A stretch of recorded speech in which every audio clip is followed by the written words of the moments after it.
How are you feeling? How long have you been here? 3 months, May 17th. And what brought you here? That's difficult to answer.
Eventually resulted in your being here in the hospital.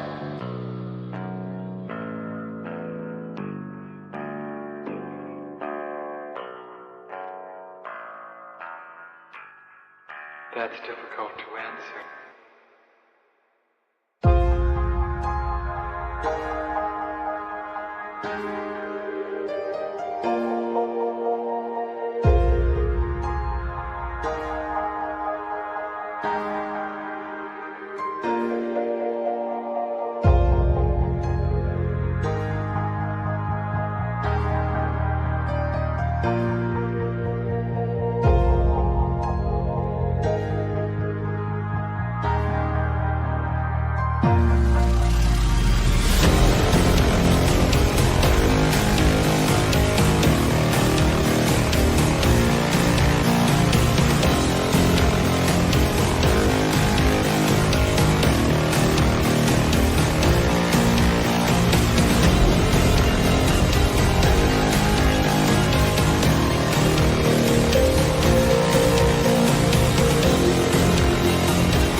the end? There's a noise inside my head of crying people facing death. Is this the end? Is this the end? Oh, I'm burning in the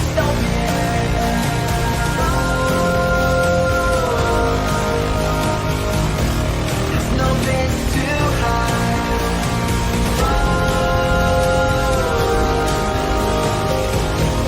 I'm burning in the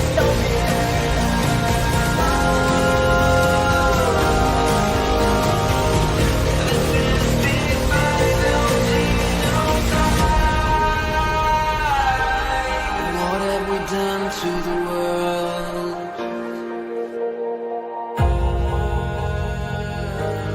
What have we done to the world?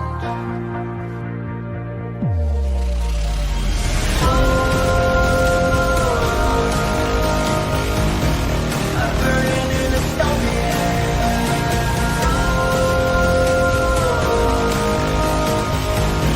there's no place to hide.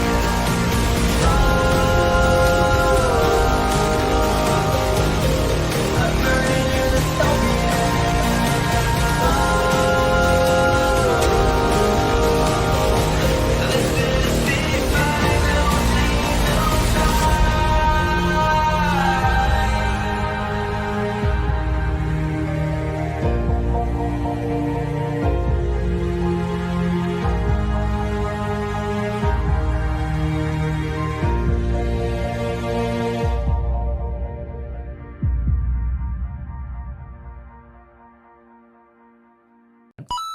Truth Lover 69 cent $10. I had a scary dream last night that Karlin Borisenko kept screaming at me that I did not understand the left and I was crying and kept saying like this. But she just kept screaming that I did not understand and she would teach me.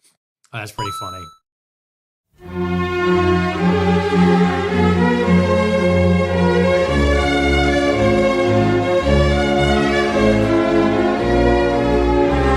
Und weil der Mensch ein Mensch ist, drum braucht er was zum Essen, bitte sehr. Es macht ihn ein Geschwätz nicht satt, das schafft kein Essen her. Drum links, zwei, drei, drum links, zwei, drei, wo dein Platz genossen ist, weil ich ein in die Arbeit einheits komm, weil du auch ein Arbeiter bist.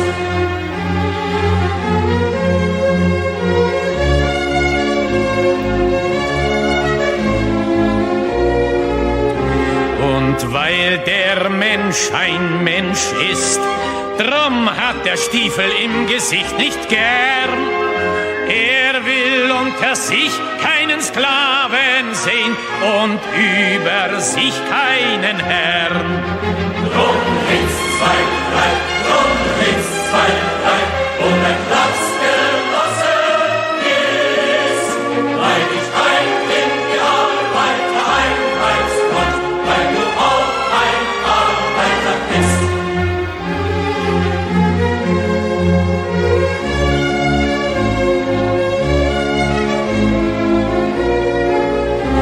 Und weil der Prolet ein Prolet ist, drum wird ihn kein anderer befreien.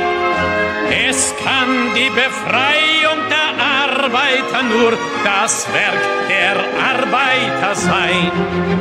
Drum links, zwei, drei, drum links, zwei, drei, und ein Platz genossen ist, weil ich ein in die Arbeiter einheits kommt, weil du auch ein Arbeiter bist.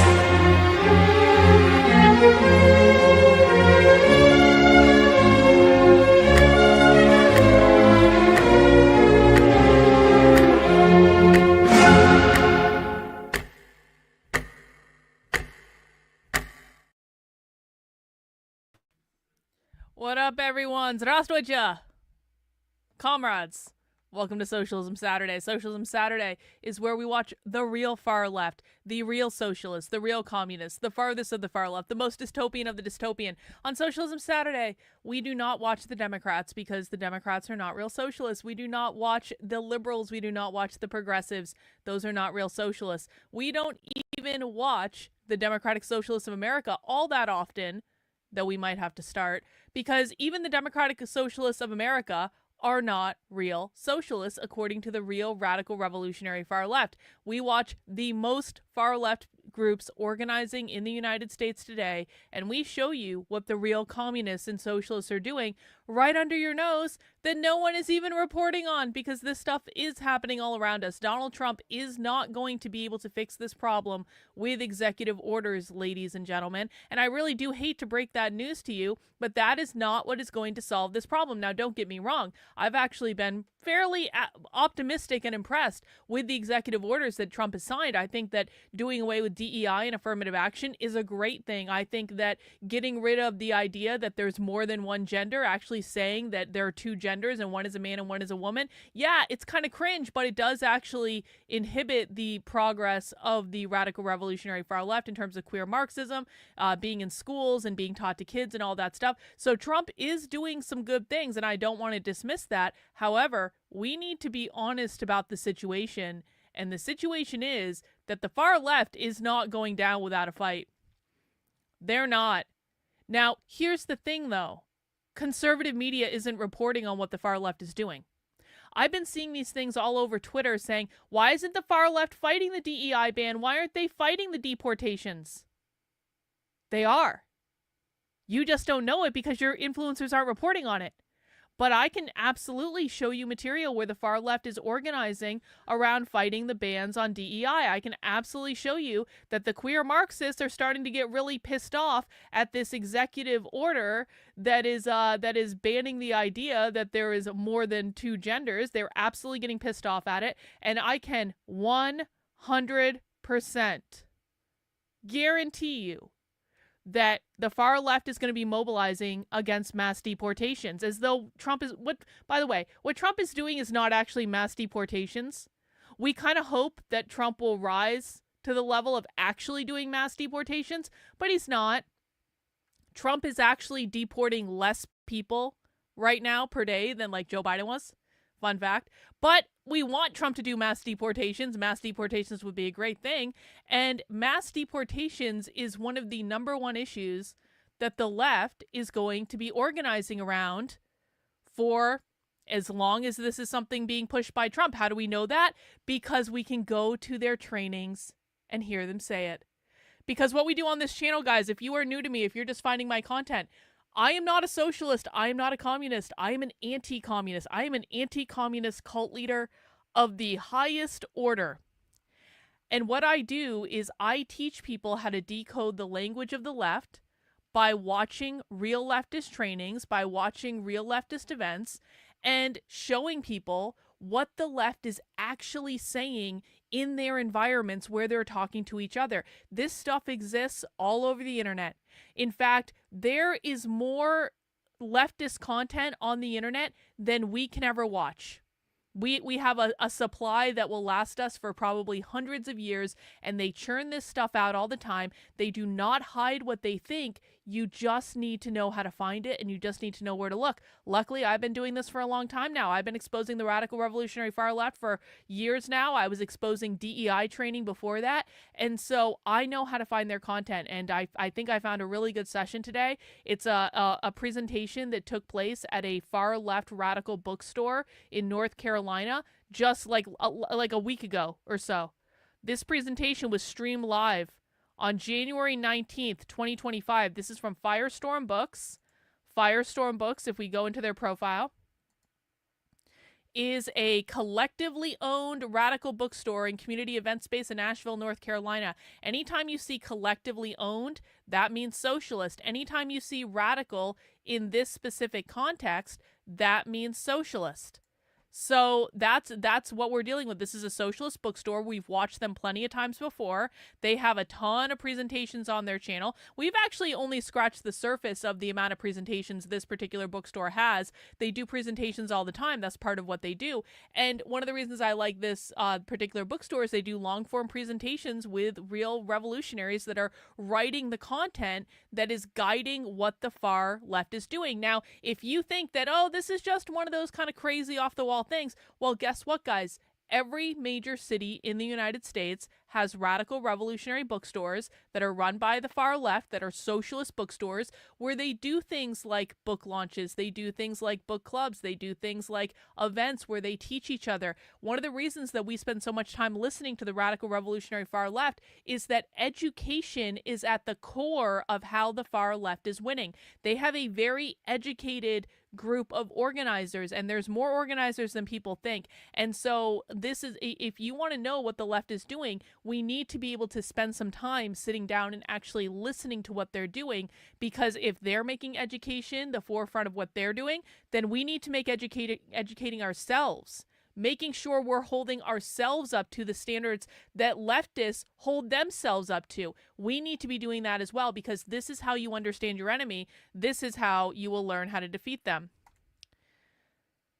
Okay, well, so I don't recognize you, so welcome. You're obviously new here. You obviously think the far left is stupid. What you need to understand is that they're smarter than you are. They're winning when you're not.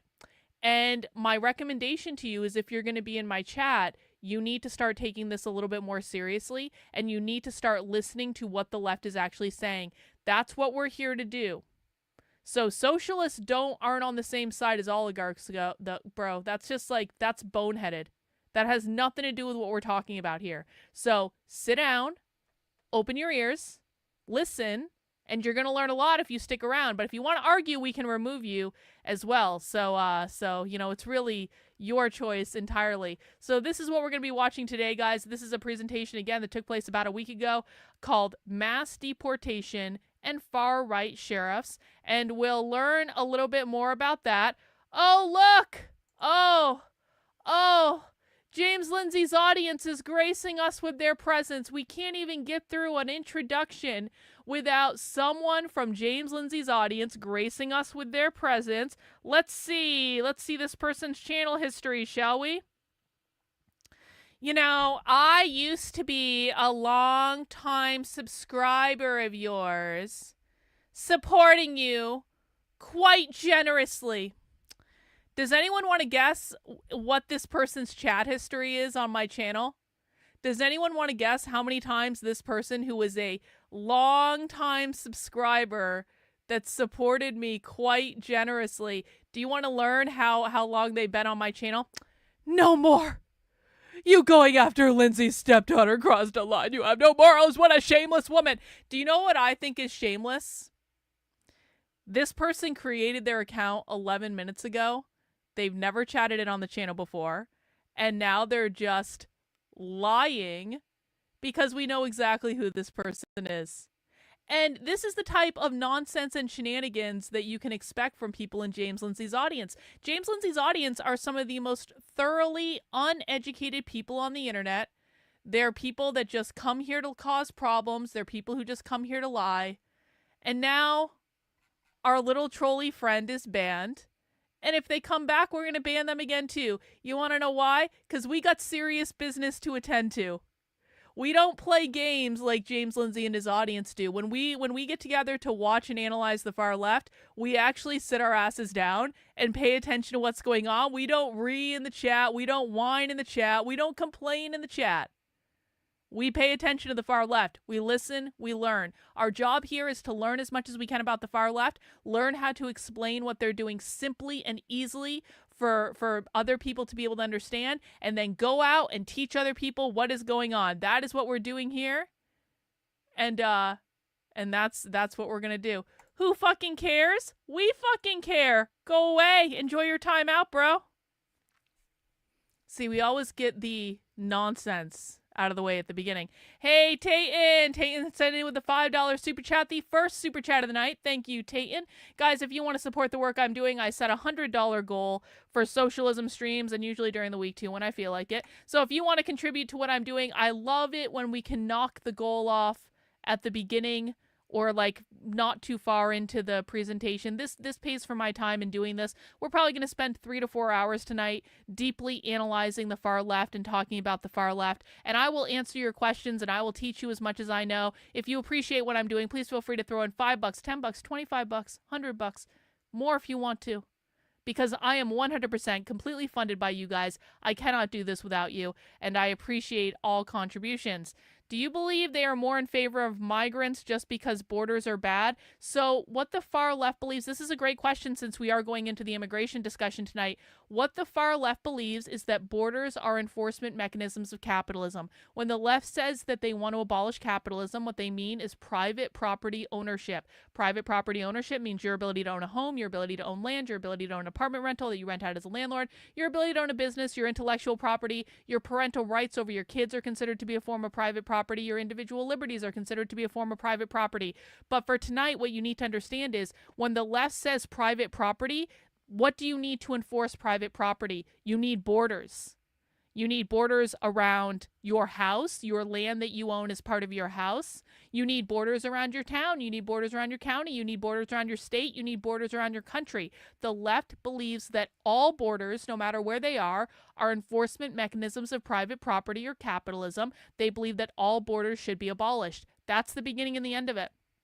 It's really not more complicated than that. I know that people like to make it more complicated, but it's really not more complicated than that. Now, there are ramifications for the left's perspective, though. So a lot of people think that the left is trying to get rid of borders and bring in more migrants because they want to overwhelm the system, like a Cloward Piven strategy. That is a result of what they believe, but it's not the purpose of why they're doing it. That is just like an outcome of what they're doing. Other people believe that the left is trying to import immigrants to increase diversity in the country, to get rid of white people, like white erasure sort of thing, white genocide they sometimes call it. Like, listen, again, there are absolutely like concerns to have about demographics in the country because the country is just provably getting more brown, and some people care about this and some people don't. But what I want to make clear is that I want to acknowledge that there are demographic problems that the left is creating. That is very real. That is very true. We don't want to dismiss that. But it's not the purpose of what they're doing. It's not the goal of what they're doing. It's just kind of an outcome of their really bad ideas and their horrific ideas. So that's what you need to know. It really is just about private property. They believe that all private property should be abolished. Borders enforce private property. Hence, borders should be abolished too. I have them on the video saying all of this, by the way. This is not just me making it up. Everything I tell you guys about the left, I do have them on video saying. I have a massive archive on my YouTube channel of thousands of hours of trainings that we've watched. I have hundreds and hundreds of clips on my YouTube, on my Substack. If you're looking for something specific, please let me know. I'll try to point you in the right direction. But I can't go through every clip all the time. So you're just going to have to sometimes trust me that I do actually get this information from somewhere. And I am not, in fact, making it up. Let's see. You told me a few times it was too late to thwart the real tyrants. No, I'm not hopeful at all. Do you want to know why I'm not hopeful at all? Because we are fighting a massive uphill battle where most of the conservative right is lying to their audience about what's going on. As long as the conservative right insists on lying to their audience about what's going on, we will lose. As long as people are not taking the threat of the far left seriously, which they are not right now, we will lose. And so right now we are on the fast track to losing because people don't listen to the far left. They don't take it seriously. They don't understand the far left. Conservative influencers perpetually lie to their audiences about what's going on. The right-leaning audience is completely misinformed about what the far left is and what they believe and what they're doing. They have no fucking idea. And so right now, I think we're going to lose, and I think we're going to lose in about 10 to 15 years.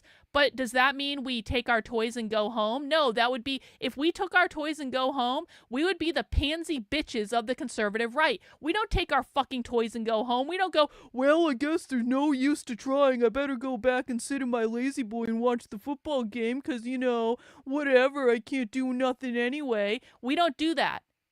We fight until the very fucking end. And we'll be put in the gulag when they win, and that's just the way it is, and we need to come to a point of acceptance around that, because until people start waking the fuck up and realizing what is actually going on, we will lose. So, no, that is still my position. That's always been my position. Hey, Kev, thank you for all the support. Thank you for the messages you've been sending me this week. I really do appreciate it, bro. Thank you for the second super chat of the night. There we go. Let me just scroll in the chat. So no, this is not the WEF, the radical. So this is something that you guys need to learn, and welcome, Carol. I don't recognize you, so I'm going to assume that you're new. The WEF and the Radical Revolutionary Socialists are not the same thing. And have I talked to any administration officials? No, they're never going to talk to me.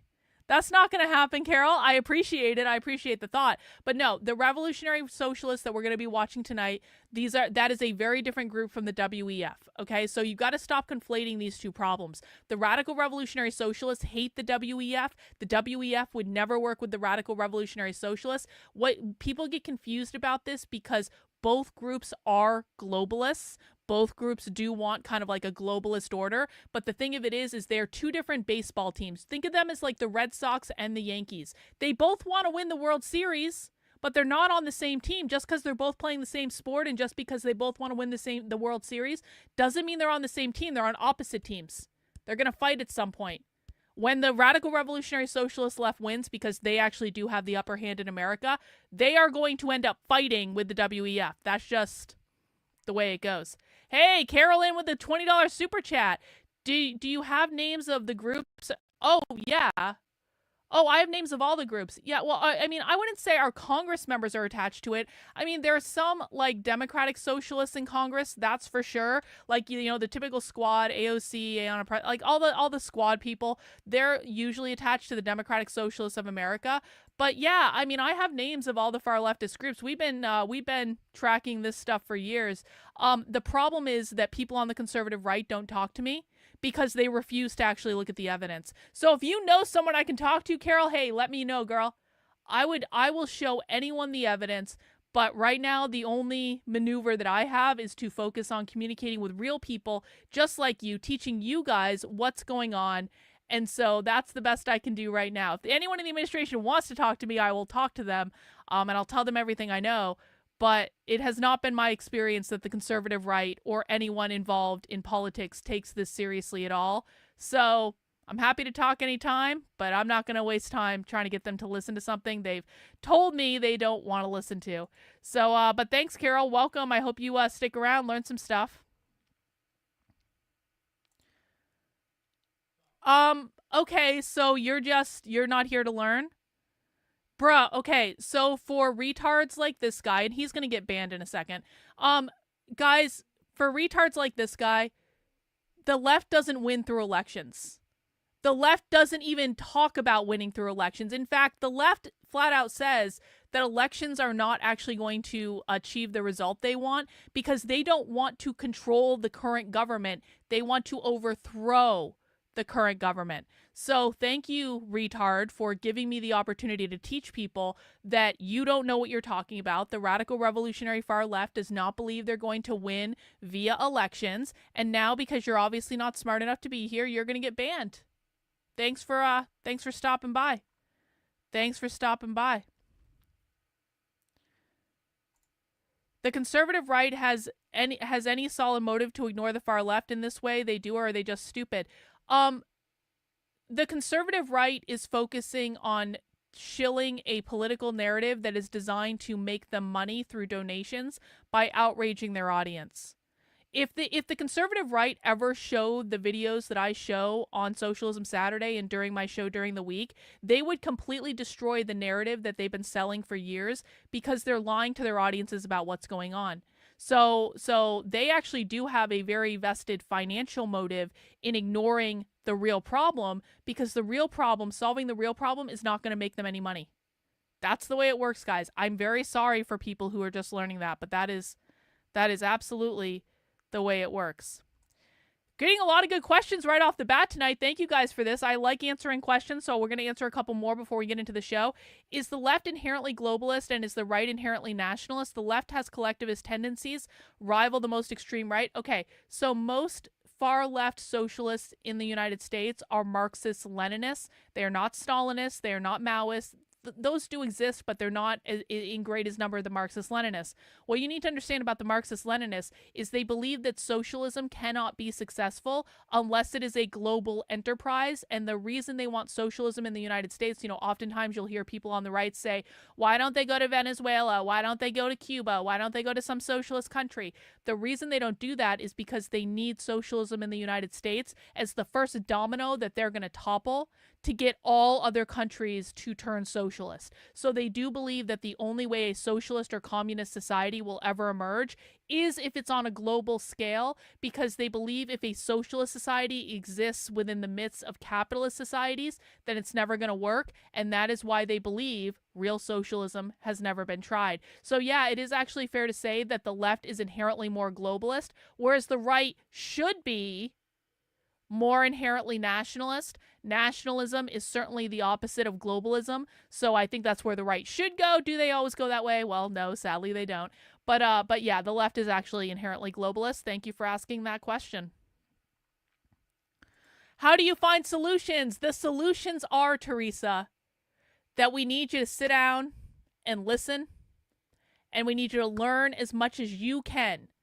You guys are the solution to this. This is what the solution is. You need to learn as much as you can about the radical revolutionary far left. I will help you with that. People in the chat will help you with that. We all need to learn how to explain what the far left is doing as easily and succinctly as possible so that normal people can understand it. We provide you evidence and clips and articles and resources to help you do that. And then all of us need to go out and talk to our friends and family members and show them this material. We need to create a grassroots movement that is going to educate the public about what's going on, because until you understand the language of the left and until you understand the tactics of the left, we cannot defeat them. So the solution is, and this is not what you guys like to hear because you think you aren't doing anything, the solution is take a seat, watch this video, start to learn the language of the left, and we will teach you what to do with it, but you need to sit down and learn the language. The action that you take is sitting down, opening your ears, listening, and learning as much as you can, learning the language, becoming fluent in the language of the left, and then we will teach you from there. If you are not willing to do this, there is no action that I can give you that's going to be effective. If you are not willing to learn the language of the left and become fluent in what their dialect is,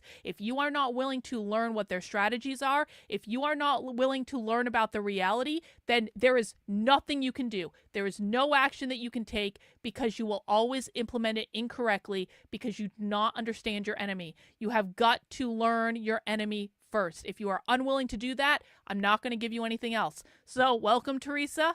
Have a seat. We're happy to teach you. Who funds them? Pop quiz for the chat. Who funds the socialists? Carol, I'm going to let my chat answer because I want you to hear it from people that aren't me. Pop quiz for the chat. Who funds the socialists? Who funds the radical revolutionary far left in America? Does anyone know? I know you guys know the answer. Chat in the answer. Let me know. So, Carol, most of the radical revolutionary far left are completely self-funded. They are funded by their own members. They are funded by dues. They charge their members monthly or sometimes, annual dues to be a part of their clubs. They're funding themselves. They are funded themselves. They fund their work through publishing, selling books, running bookstores, running events, running conferences, running trainings. They are self-funded and grassroots. They are not funded by George Soros. Anyone who answered George Soros, that is absolutely incorrect. George Soros funds progressives. He does not fund the radical revolutionary far left. Anyone who tells you that George Soros is funding socialists and communists, you need to stop listening to them right now because they're lying to you. They fund themselves through dues, through donations, through publishing, through event ticket sales for trainings and events that they hold, through bookstores just like this one. They fund themselves through selling merch and stuff like that. But they even charge for pamphlets and things. They even charge a couple bucks for magazines, pamphlets, whatever they happen to be publishing. So they are self-funded. Congratulations to everyone in the chat who got the right answer. No, that is not correct, Teresa. It is not fear-mongering. They speak a different language than you. It is like you are trying...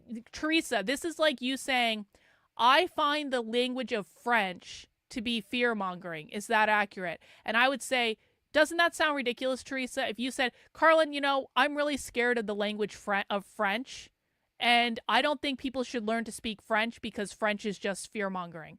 That sounds ridiculous, right? Same thing with this. They speak a different language than you. If you do not understand their language, you are not going to be able to do anything to combat them.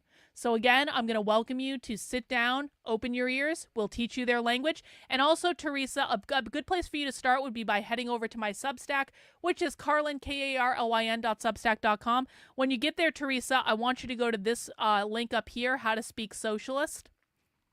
And at the very top, you're going to find this presentation, and I will put this link in the chat for you right now.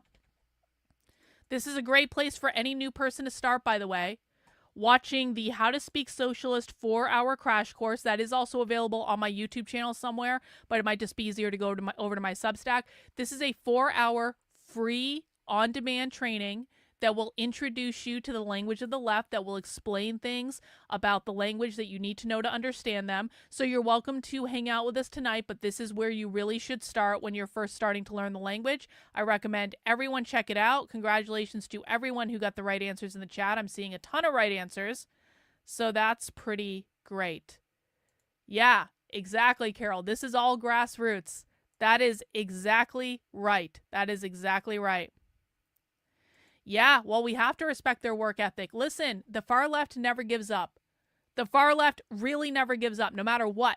They just keep pushing forward. They get up every single day and they do the hard work. This is why they win, even when it seems like you're like, Trump controls every part of government right now. Well, yeah, maybe, but the far left is still out there working every day, which we're going to see evidence of tonight. So guys, if you appreciate the work I do, Teresa, we're going to pause on the questions. I think you're asking great questions, but the recommendation I have, Teresa, is that you need to sit back and listen, okay? So please take that advice. If you have questions throughout the presentation that are related to the content that we're watching, I'll be more than happy to answer those. But for right now, girl, sit back. Time to listen, okay? This is what you've asked several times. What can we do? What can we do? What can we do? We need you to listen now. If you're not going to do that, this isn't going to work out. But we need you to listen, okay?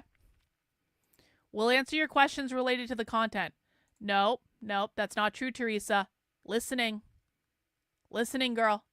Listening. All right, let me just go through the chat. Okay. So if you guys appreciate the work I'm doing and you want to see me keep doing it, the very best way you can fund the work I'm doing is by heading over again to the Substack.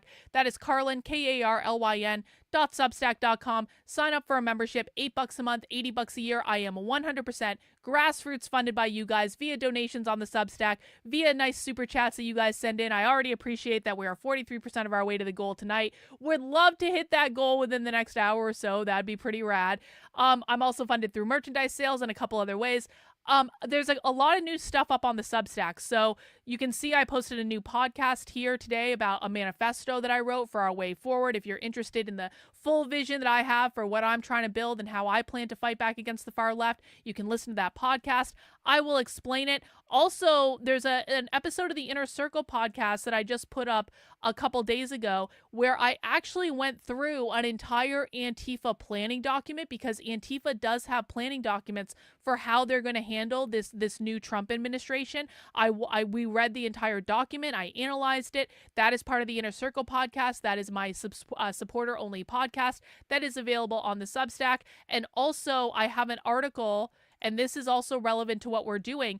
There is a specific section of the Antifa planning document that is explicitly about resisting mass deportations and their explicit tactics that they're going to use to do it. So you can find that article over on the website. That's actually available for free for everyone. And I break down what exactly they said in their training document. If you want to see the full training document, that is available via the Inner Circle podcast. There's lots of other stuff up on the Substack too. Lots of news about Trump's executive orders, what those executive orders actually do, because we always want to make sure we're reading the fine print of what they're doing to make sure it actually works. Overall, like I said before, I am actually pretty happy with Trump right now.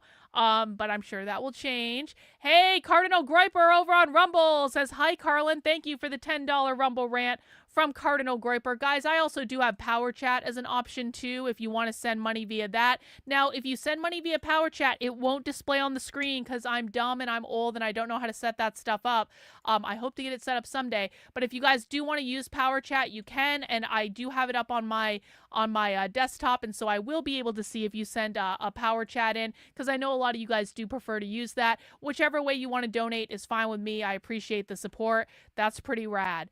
So again, check out the Substack, guys, and that'll give you some great content, and there's tons of stuff there to read. Also, if you're interested in the books that I'm working on, I'm actually working on a couple of projects right now. This is via the Red Menace Collective, which is a separate Substack. I have like 8,000 Substacks, and there I'm actually working on a little mini book right now about the origin of the word racism and how the word racism evolved. And it's actually really fascinating. You can check out the first 2 chapters of the little mini book. The book is going to be called the History of Racism, or like something like pretty close to that. And I've got 2 chapters up now. The first chapter is the invention of racism, how the term actually got invented, who invented it, what the term racism meant when it was originally invented. That might actually surprise you. And then I just finished another chapter today that is about the reframing of racism. This is after World War II, before the Civil Rights Movement. Also some interesting things in that chapter. And I will be doing, I am working on it, and should be actually up pretty soon, working on just breaking down the development of the word racism all the way up through present day. It is fascinating. I find the derivation of these words to be particularly informative about the problems that we're dealing with. So you can check that out over on redmenacecollective.substack.com. This is where you get to read my book drafts before they actually become books. I have like so many books I want to write right now, or am working on writing. This will actually become a physical book at some point, and people who are members on this Substack, which is separate from my other one, you will get a free digital download of the book. That is $10 a month, $100 a year, because you guys are funding my ability to write books. And I've actually been thinking about, I know I still need to do my re-education book, okay? The re-education book needs to come back to the forefront. But I've actually been thinking about, I want to do, after I finish this racism book, I want to do a brief history of the word queer, a brief history of like the transgender movement, stuff like that. Just like these are not full books, guys. These are like, we're talking like 10 or 15,000 words. These are like little mini books that just like give people this quick kind of like brief overview of like, here is the actual history of that word. Here is how it evolved. Here is how the definition changed. Here are the different groups that influence the definition. Here's what happened culturally to influence the definition. This stuff is so important, guys. If there's anything that we learned, it's that definitions are really all that matter. How people define terms on all the different sides, it's really all that matters. And so that's kind of part of that. Still working on the re-education book. I know, okay? I know. But I'm inspired to do what I'm inspired to do, and I'm a creative person, and sometimes you guys just got to roll with me. And eventually we always come out with a really cool product. Sometimes it just takes a little longer because I'm creative and I'm an Aries. I have ADD. All right. Just you have to accept the good with the bad. It is what it is. Anyway, you can head over to redmenacecollective.substack.com. And the last thing I'm going to shill is the Unwoke Art Store, which is my awesome merchandise store. We've got a couple new designs in the store, but I want to tell you guys, tomorrow we're launching a Valentine's Day special in the Unwoke Art Store. And I think you guys are going to love it. Valentine's Day is coming. I'm going to get you some sick Valentine's Day merch that is coming up tomorrow. But if you want to peruse the collection I have right now, just in case you want some other stuff, we do have some great Red Menace Collective merch. We've got some anti-communist merch. McCarthy was right. I have the coolest merch store on the internet. I'm just going to say it. I do. Lots of great stuff. You can get all these designs on t-shirts, on hoodies, on mugs, on sweatshirts, on tank tops, on glasses, on shot glasses sometimes, on journals, on bags, all sorts of stuff. Just click into the design, whichever one you're interested in. You can see what merch it's available on. You can pick out your colors, all that good stuff. And again, all purchases in the Unwoke Art Store do go to support the work I'm doing. And we will be launching a Valentine's Day special tomorrow, and it's going to be rad. And if you want to be notified when we launch that, you can sign up for the Unwoke Art Substack. This is just for merchandise sales, and this will send you an email or an update when I do launch the new design. This is just for the merch store, so if you're interested in seeing the new designs when they come out, that is where you go for that. That's a lot of stuff. Who's ready to get into the show for today? Am I Canadian? No, I am not. So I am not Canadian, but my family is French Canadian. Half of my family is French Canadian. So if you hear me having a Canadian inflection every now and again, it is because my grandparents were Canadian. So, or they weren't Canadian, but like I guess my great grandparents were Canadian. My grandparents were not Canadian. All right, let me just get my power chat up just to make sure I don't have anything there. Cool. All right, we are going to get into the show, guys. Before we get into that, I want to remind people to mount the like button for me. Mounting the like button lets YouTube know to recommend my content to more people. I also just quickly want to go over the rules of Socialism Saturday. Let me just get them up on the screen. If there's anyone new to Socialism Saturday, please let us know in the chat that you are new, because we love it when new people join us, but we also love it when new people let us know they're here so we can help you along, because it's not always the easiest thing in the world to watch socialism for the first time. We do want to help people along in any way that we can to make sure that people have their questions answered and things like that. However, we are in a classroom right now. I need you all to envision yourself as being in a classroom. I am the teacher of the class. You are the students of the class, okay? I need you to behave in this environment as though we are actually in a physical classroom. If you were to walk into a physical classroom and the teacher said something you didn't like, what you're not going to do is get up and start throwing things and shouting and causing a disruption. We don't like disruptions here. We do have fun. We do like jokes and all that. And I'm probably going to drink a beer, maybe even two, while we're on the stream. But we do take this very seriously, and I want new people to know that. We take this very, very seriously. So there's no shit posting in the chat. If I ask you to stop doing something, please stop doing it. We're trying to create an environment where everyone is able to learn and everyone's able to just have a nice time. So please be respectful of the group, and just know that we take this seriously, and we expect you to take it seriously as well. Don't be a dick. What that means is you will not insult me. You will not insult other people in the chat. I can do whatever I want because I am the fascist dictator of my own YouTube channel. But I promise you, if you don't insult me and you don't insult other people in the chat, we're not going to have a problem, okay? So just rein it in, work out your feelings somewhere else. If I ask you to stop doing something and you start whining at me and you start saying I'm not doing that thing you're doing, or you start complaining about the language I'm using or the tone I'm using, that is going to break the no whining rule. I am not your mommy. I'm a person that's dedicating hours and hours and hours a week to teaching you guys about the far left, and I'm doing it for free. You guys can donate, which I really do appreciate, but I need you to be respectful and understand that I don't want to hear any whining. I don't want to hear any complaining. If you have questions, that's a different thing, but if you just want to complain, take it somewhere else. I'm not here to coddle your feelings. And that's just going to be the way it is. Number 4, this is the most important rule, guys. We need everyone to listen. We need everyone to open their ears and listen to what the left is saying. As part of that, and people find this very, very, very difficult, do not debunk. The left says a lot of crazy things. Many of those things are wrong. But there is not a single person that watches this show, usually, that actually believes those things, okay? So we don't need you to debunk them. We don't need you to say, why are socialists engaging in capitalism? Well, we know why they're engaging in capitalism. The Communist Manifesto allows them to engage in capitalism. We don't need you to point out every time you hear something crazy that it is a crazy idea. We all know that. The purpose of this is to listen to the left, to understand the world from their perspective. Because if we do not understand our enemy in the same way that they understand themselves, we can't defeat them. So resist the urge to debunk. I know it's hard. I know people mess up sometimes. We will gently remind you not to debunk them, because every ounce of energy you spend debunking them is an ounce of energy you are not spending on listening to them. Lastly, I don't like banning people on my channel, but if you're going to be a dick and disrupt my beautiful environment, I'm not going to keep you around, okay? If you were to come into a classroom and be disruptive, you would get your ass kicked out. If you don't want to get kicked out, don't be a dick. It's really that simple. So those are our rules of the show. I appreciate everyone being here.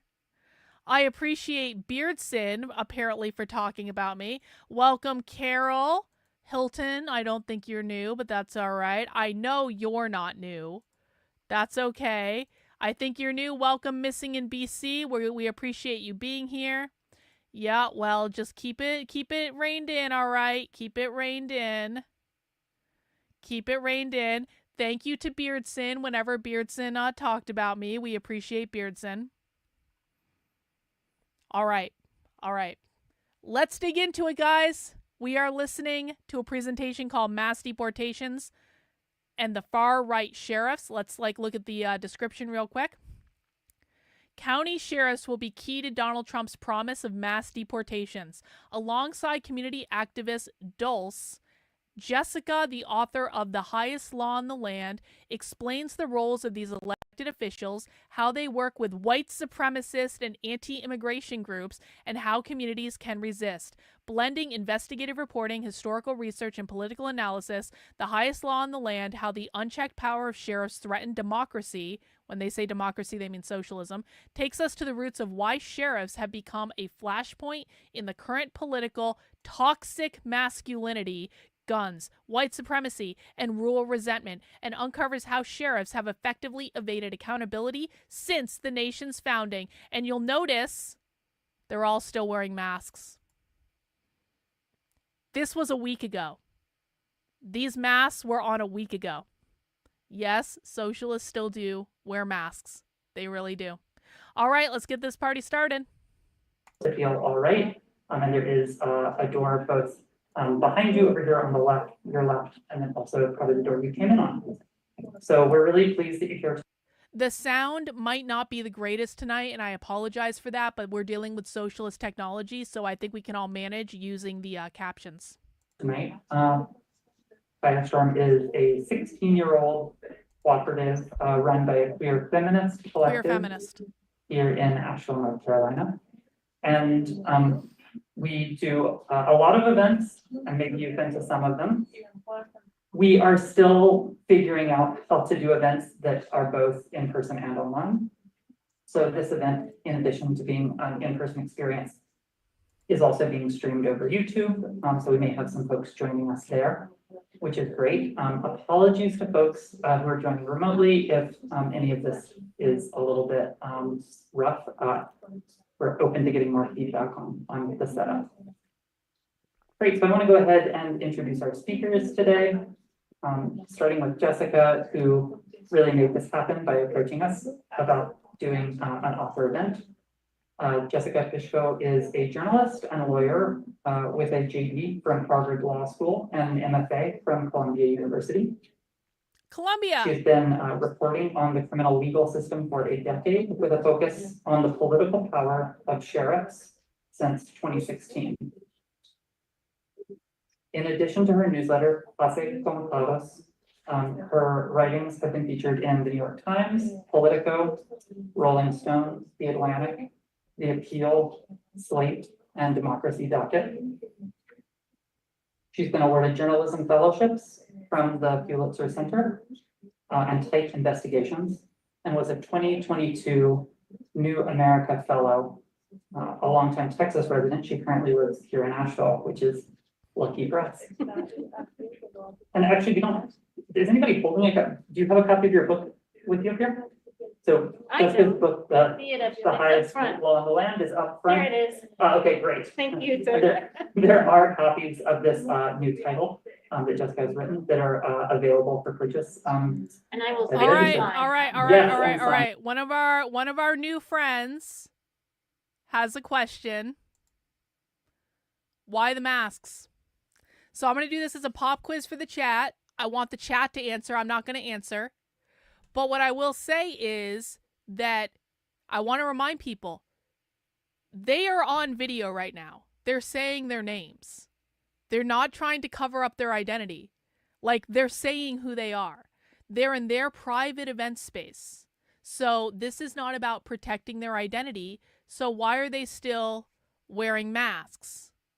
It's not because it hides their face. It's not because it's a virtue signal. That's not what it is. They wear their masks because of collective care. What does that mean? Collective care, community care. The masks are an act of caring for the community. What does that mean? Tell us more. Guys, if someone asks you, again, we've got to learn how to teach this stuff to other people, okay? So if someone asks you, why are they still wearing masks, and you just say collective care, that person doesn't know what you're saying. So let's be a little bit more explicit in how we're teaching this. It is to care for the community, doing your service to help keep others from getting sick as your collective duty, to support each other with collective care, to wear masks to protect the community, collective care, community care. Yup, there is an element of showing solidarity with your community, solidarity being a good comrade. That's absolutely true. The masks are for community care. They want to make sure that everyone stays safe in the collective. They actually do still believe there's a pandemic. That is actually very real. Socialists believe there's still an active pandemic, and their masks are a way of doing community care. It is not about, again, they're saying what their names are. This is not about evading facial recognition. They're literally saying, I am this person and I wrote this book and I'm going to tell you about my book. They're being introduced by name. They're being introduced by location. This is not about protecting their identity. It never was. There are instances where they do use the mask to also protect their identity, but the larger issue is always and forever community care, because they actually do believe the pandemic is real, and they actually do believe it is their job to care for everyone else in the community, because these are collectivists. They're collectivists. They believe they're part of a bigger group and they need to care for everyone in the bigger group. Does everyone understand that? Yup, social responsibility, Robert. That's exactly right. Solidarity and protecting the well-being of the collective. Exactly. Lots of right answers. Well done. Well done to everyone who got a right answer. So that's why. And I do want to remind people, please ask questions if you have them, especially new people. We love it when new people ask us questions, okay? So please feel free. Hey, Broker Natalie, it's good to see you. Thank you. Thank you. Broker Natalie has been around for a long, long time. I hope you're doing well. Are you still in California? Good to see you, girl. Thanks for dropping by, and thank you for the super chat. Appreciate it. Well, they believe it is the collective's responsibility to care for everyone else. So yeah, they actually really do. Believe it or not, I know this sounds bizarre because you think the left hates you. They actually really do believe it is the collective's responsibility to care for everyone. But if you're not a part of their group, if you're not in solidarity, then they're not going to return the favor to you, right? So that makes sense. And you can get one from. Okay, in addition, we're really honored to have Dulce Morales here with us today. Dulce worked with Compañeros Inmigrantes de las Montañas en Acción, which you may know as CIMA. CIMA is an organization passionately dedicated to addressing the political social context of the Latin immigrant community through community defense, outreach, and education.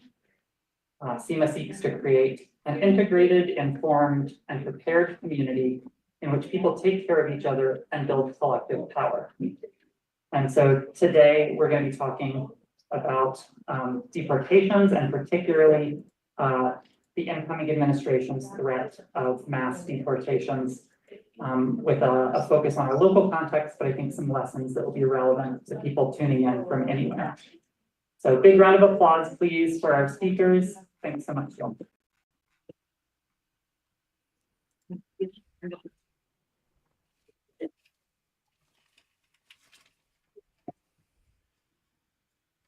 Muchas gracias a todos por estar aquí. Oh no, Spanish. Es esperanzador No, ver Spanish. otras personas, no solamente de mi Oh comunidad, no. que están en apoyo hacia nuestra comunidad latina. Do I have an idea of their numbers, Carol? More than people think. These people control every K through 12 school in the country. I don't care if it's in a red state. They still control it. They're teachers in every single K through 12 school in the country. These people control every major institution in our country. These people control higher education. There's more of them than people think.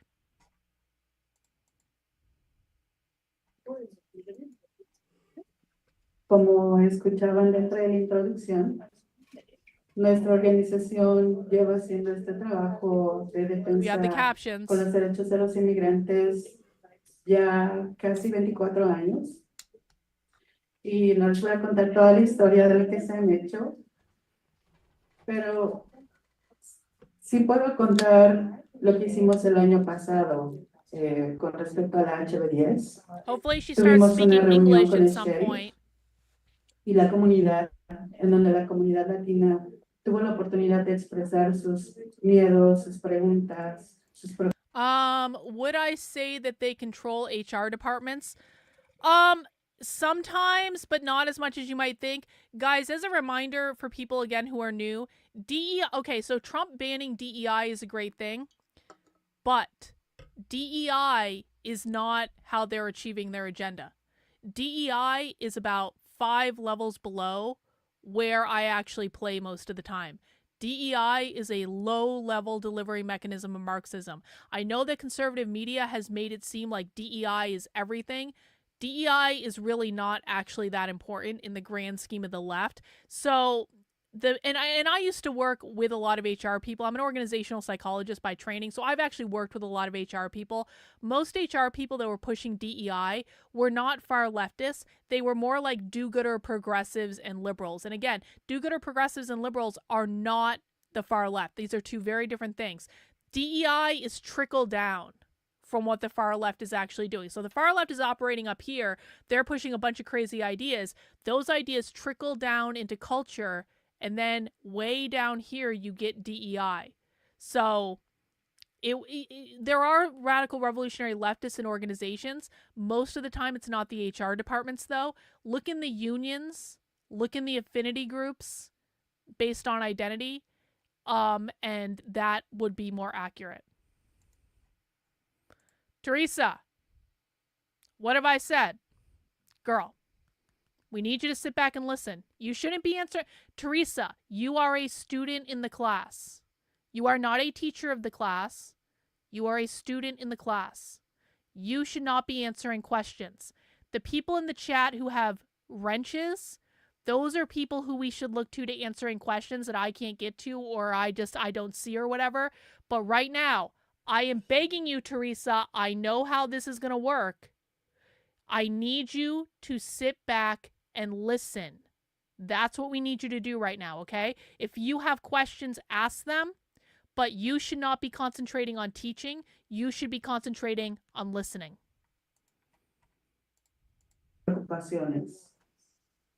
También tuvimos protesta contra la HB10 porque es un bill o una ley que separa familias, que criminaliza a nuestra comunidad. Me distrajo. También nuestro trabajo es educar a nuestra comunidad y mantenerlos informados acerca de todas las leyes que nos afectan. Hace un ratito platicaba con Jessica acerca de las leyes federales que están. Yeah, so I'll answer this question again, and I know the Spanish is tough to get through, guys. Just hang in there. Do communists consider to be borders to be property of capitalism or something that upholds capitalism? That's exactly right, Mimi. I talked about this earlier. Communists consider borders to be enforcement mechanisms of private property. They don't want borders to exist. That's the beginning and the end of it.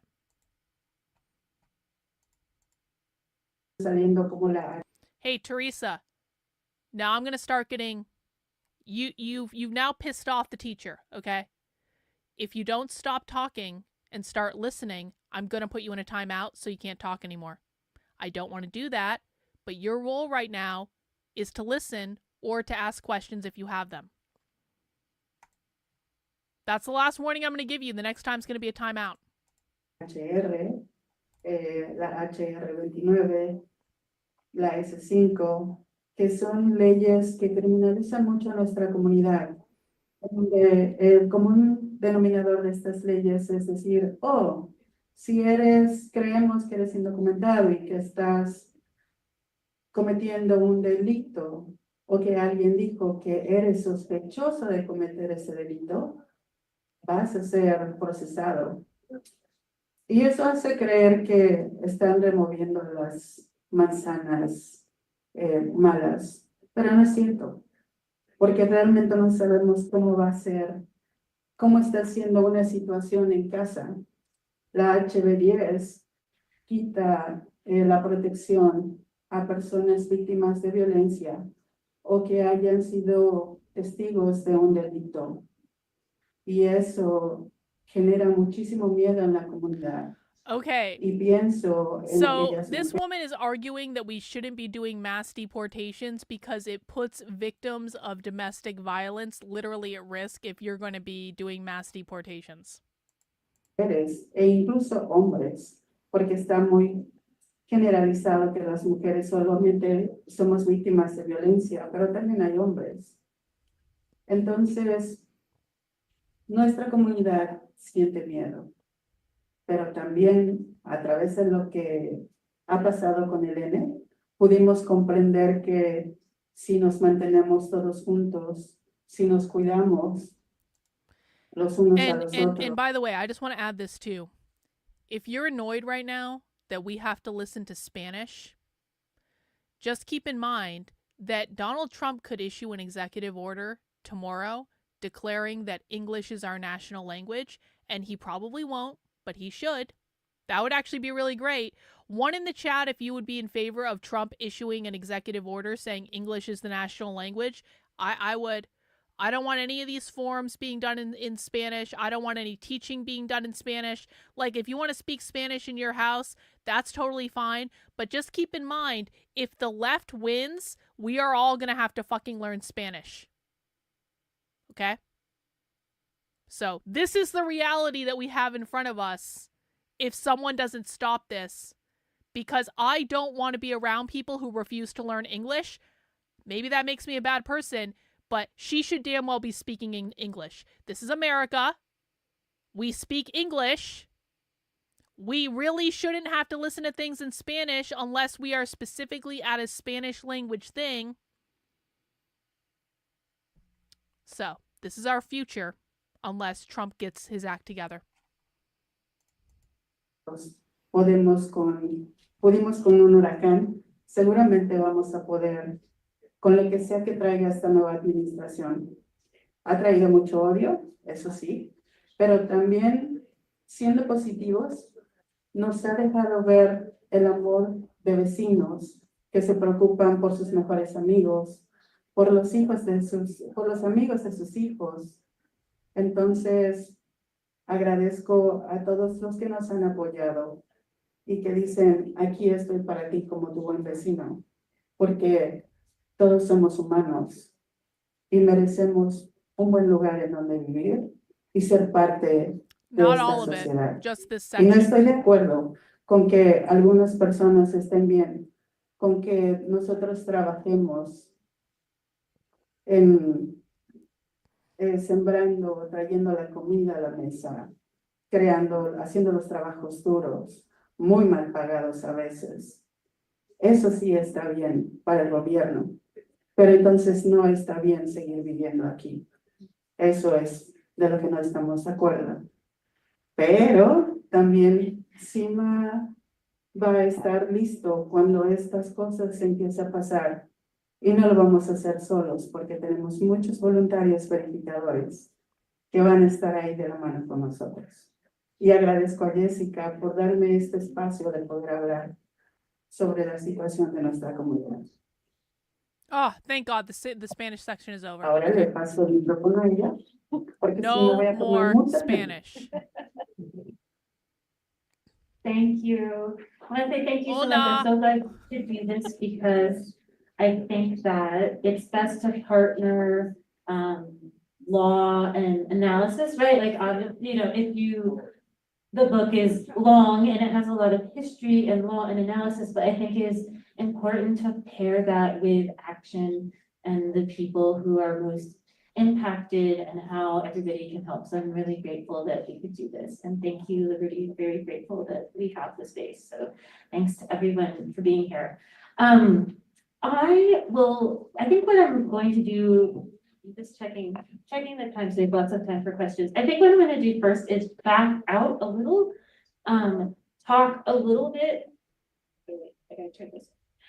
Talk a little bit about sheriffs generally, and since that's the topic of the book and the history, I'll focus a bit on immigration, and then we'll kind of end up back where we started, which is a lot of the current bills and laws that are being passed, so sort of like how we got to where we are right now. So one of the things I spent quite a lot of time on in the book is talking about the history of sheriffs and why they have ever become involved in things like immigrations and deportations, right? And kind of what does it mean that we have this political figure, and in many states, right? An important political figure, right? And they say, I think the last study was that in North Carolina, some 60–70% of people knew the name of their sheriff more than they knew the name of their senators. So there's some argument to say that in certain places, right, the sheriff is a very, very important figure, especially in more rural areas, especially places in the South and the West. And you know, when you look at the history of sheriffs, I think it's important to see that they've always been both a manager of empire. Sheriffs are a manager of empire. What does that mean? Sheriffs are a manager of empire. Does anyone have any ideas what that means? Pop quiz for the chat. So one of the things the far left wants to abolish is the police. We all know this. Abolish the police, defund the police. They want to abolish the prison industrial complex. They hate the police. This is what the Black Lives Matter riots were about in 2020. Sheriffs are, of course, the police, because sheriffs are enforcers of private property. They are the managers of private property. Empire, imperialism, colonialism, colonization. These are all terms to relate directly back to privatization of property. And who protects the private property? The sheriffs, the police. They uphold capitalism via private property ownership. Exactly. And she said it early on, too. So I wasn't sure she was going to go there with sheriffs, but she did. Sheriffs uphold the empire of capitalism via private property. Exactly. All good, Carol. We'll see you on the TV. Managers of capitalism. Exactly. They enforce. Sheriffs are the enforcers of property rights. So if you own stuff and other people want to come in and take your stuff or destroy your stuff or take your land, sheriffs enforce the rights that you have over your stuff. Exactly. Managers of private property, and as a consequence, borders that define the national property. Exactly. Well done to everyone who got it correct. Hey, welcome, Maritza. First time here for Socialism Saturday. Welcome. Pull up a chair. If you have questions, please ask. Right? So sort of this idea of deciding what exactly is the United States? Like, what does the United States look like? How big is it? Where's the border? Where's the border? As well as deciding who is or isn't a citizen of the United States. So I talk about that in a few different ways, right? And the first one that always comes to mind is things like convict leasing, which was an activity that was really popular after the Civil War.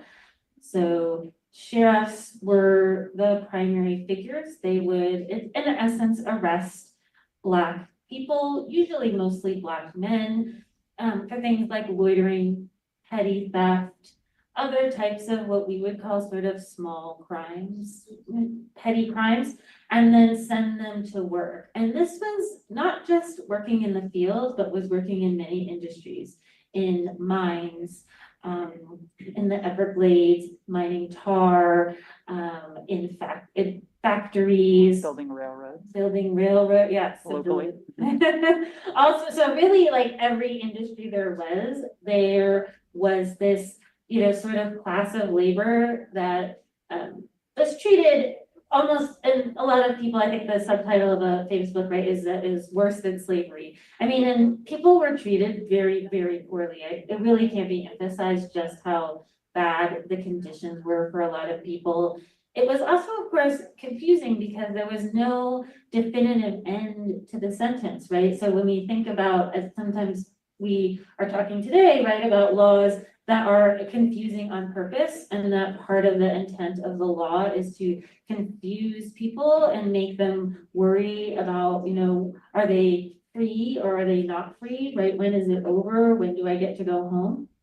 And I think that that's one of the other practices of something like convict leasing, right, that transitions to today, is the idea that people didn't know when they were done, right? And sometimes they would sort of say, oh, well, you're almost done, but we need to add some time because you committed maybe a crime, or maybe because you needed to buy something, or because of the cost of your food, et cetera. So this is something I think with a long history. And the other thing sheriffs did a lot in the West, right, was participate in westward expansion. Stealing This is land. something I talk about a little more in the book because I felt like it's been undercovered, was the role of how the United States used law enforcement to create empire. Right? We don't talk about that. When she says that the United States used law enforcement to create empire, what she's saying is that they helped steal the land from the indigenous people in the United States. That's what colonization, colonialism, imperialism means. It's at different levels, right? But what they're saying is the capitalist United States government, because remember, the far left believes the United States government is grounded in capitalism. The far left believes the Constitution is based on capitalism. This is why they want to overthrow it. The capitalist U.S. government sent their law enforcement officers west to literally steal the land from indigenous people and colonize it under the oppressive force of the United States. Not as much, because I think we don't always think about the fact that the United States grew, it took over territory that other people were living on. It moved people from that territory. There it is. And, I think history teaches us that that was a good thing overall. Like, most people don't say it was a bad thing today, but I think it's worth thinking about the fact that they were agents of empire. And one of the things that made the sheriff really important was there was a president. Here's the thing. And this is something I run in with my dissident right-wingers a lot. She's not wrong in a sense. No, she's not wrong. But if they win, you don't have the ability to own a home. You don't have the ability to own land. You don't have parental rights over your kids if they win, because they consider parental rights to be a form of private property. So are they incorrect that the United States used law enforcement officers in order to steal land from the indigenous people? I mean, I guess not. She's technically correct, right? But what they like to do is correctly diagnose a problem, but then cover that problem in like a mound of bullshit. And the ramifications of acknowledging that nugget of truth is in there, that means they win and you lose. So we have to always think about, why are they saying this? It's not just what are they saying, it's why are they saying this? Because these people are not on our team. These people will never work with us. These people will not even on things we agree on, because we do find instances where we do agree with them, right? They correctly diagnose a problem. But that doesn't mean that they have the same reason for having the problem as we do. It also doesn't mean we have the same solution to the problem that we do. So we have to be very careful about that, because any capitulation to them is going to end badly for us. Teresa, I know it's hard, but you're brand new at this. It gets easier and we will help you, but you have to every single person who watches Socialism with us goes through this, okay? Hang in there. You can do it. We believe in you. Named Andrew Jackson. He was president in the 1840s and 50s. And if he's familiar to you, it's because he was one of the people who was like the primary perpetrator of genocide against Native Americans. He came into office, he was a soldier, he was a farmer. He believed that the United States should take over more land to the west. The other interesting thing that he was that feels relevant to this time is that he was also a populist. He believed he had a mandate from his voters to expand the United States empire and to create more land. Wait, you have a question? Expanding empire means stealing land. Between the elements of what Andrew Jackson has done versus what Donald Trump is doing today? So I hesitate to make too many parallels only because I'm not an expert. But I will say that's interesting about him is that Andrew Jackson relied a lot on economic populism was something he believed in. And by that, he meant he wanted to expand the franchise of voting to all white men. So before this time of what's called Jacksonian democracy, most white men couldn't vote either, right? So women couldn't vote, anyone of color couldn't vote, but many white men could not vote either. And one of the innovations that Andrew Jackson had was to enable all white men to vote, right? He had a really interesting connection to sort of white workers, white farmers. And he thought that those people were really important because those were the people who would expand the empire, right? So those were. Why do farmers expand the empire? So she just shifted, right? She said they were using the police to help expand the empire. Now they're saying farmers help expand the empire. Pop quiz for the chat. Why do farmers help expand the empire? This really goes back to a very specific episode of Socialism Saturday where they were talking about farmers and what farmers did and how they feel about farmers. So there are some socialists who believe that farmers created capitalism. Farmers were the original people to privatize the land, take the previously collectivized land and then privatize it and build farms on those land, and they use the farms to create personal privatized wealth. So a lot of people do believe, socialists believe, that farmers were the very first capitalists. Now, there are other people who believe different things. We're in the Counter-Revolutionary Book Club that I'm running, which is a new podcast that I've launched. You should look it up on Apple Podcasts, Spotify. You can find it on the Substack. We're actually reading a book right now in the Counter-Revolutionary Book Club where they talk about capitalism being around since ancient Sumeria, and for that reason, we need to destroy all civilization. It's actually kind of weird. But there are also groups of socialists who believe that farmers were the original people who created capitalism because they were privatizing the land for personal private wealth. Guys, when socialists talk about abolishing capitalism or abolishing private property, what they're always talking about is your ability to amass personal privatized wealth, your ability to amass money that's for you, your ability to own land, your ability to have resources for you and your family that are privatized, that are just for you.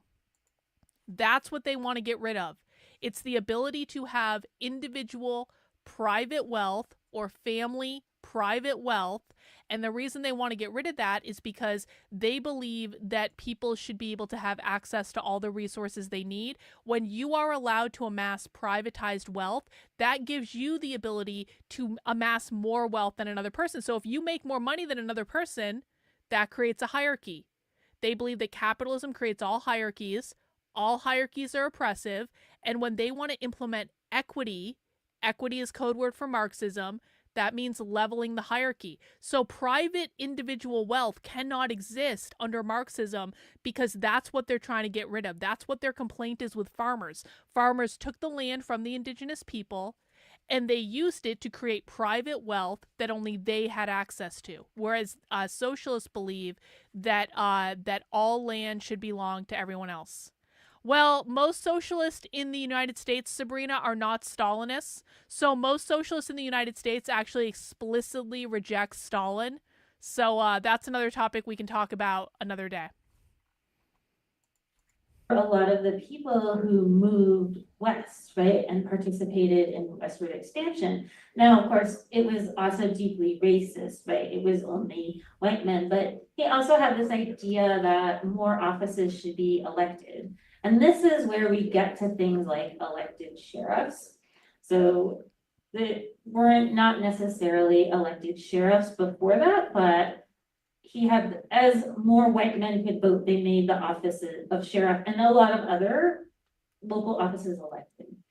And so I think that maybe the parallel I would draw that's interesting is this idea of combining economic populism with white supremacy, which is something that I think Trump and the Republican Party have done, right? That's what they did to win the election, really. But I think that that's important to know why the sheriff became elected. And because the country at that time was very warlike, so there were lots of wars, wars fighting against Native Americans, Spanish-American War. And so you had a lot of soldiers at the time who didn't have jobs. You had unemployed soldiers, and so a lot of them became either sheriffs or kind of parts of the sheriff's posse. So sheriffs always were more warlike, more militaristic, because a lot of the people who took that job were people who had previously been fighting in wars. And so, especially in the West, where there was less established law enforcement, a lot of places in the Northeast had the early forms of law enforcement, like watchmen, ringing bells. In South Carolina, of course, their police came from slave catchers, and sheriffs were a little bit different from that, I think, because they came from this military background and were very militia oriented, right? Which I think leads to why they have this affinity with militia groups today. Now, sheriffs really didn't become involved in immigration, except in terms of housing people. So I first want to say the important thing about sheriffs is that one, they're elected, and they're elected in the county, and two, they run the jail. And because they run the jail, so they run everything that happens inside the jail, like how people are housed, what kind of visits they have. I know. Do they use family visits, or do you do it on the iPad? What kind of food people eat? Everything that happens is controlled by the sheriffs. And because sheriffs have this ability to, in essence, control a group of people who are captive in the jail, right? So people in jail they're not going anywhere. Because of that, they become a really important player in immigration enforcement, largely because they have people who have been arrested in a place where everybody knows where they are. And so it becomes easier, right? So in the 90s, when the war on drugs was ramping up, the US government decided it would be easy to involve sheriffs in jails because one of their ideas, like today, was that immigrants were causing drug crimes. They were selling drugs, they were importing drugs, and just like now, right, there's this uniting of immigrants, particularly immigrants coming at the US-Mexico border, and criminality, right? This a false impression that people immigrating across the US-Mexico border were in some way involved in crimes. And their idea was that, well, I mean, not to debunk or anything, but it is true that if they're crossing the border illegally, they are actually committing a crime. So Natalie, so here's the thing. So again, we talked earlier about how socialists want to abolish the police. They want to abolish all prisons. Socialists believe that all crimes stem from capitalism. They believe that murder is a result of people not having the resources they need. They believe that rape is a result of people not having the resources they need. Remember, in the socialist utopia, there's going to be ample sex work. That's real. We don't talk about that a lot, but they do actually want that. And so socialists believe that once we abolish capitalism and people are no longer oppressed by the system, then all of these other crimes will just disappear because people will have all the resources they need. They really do believe that. We're not going to debunk what they believe because we know it's bullshit. But that is actually what they believe.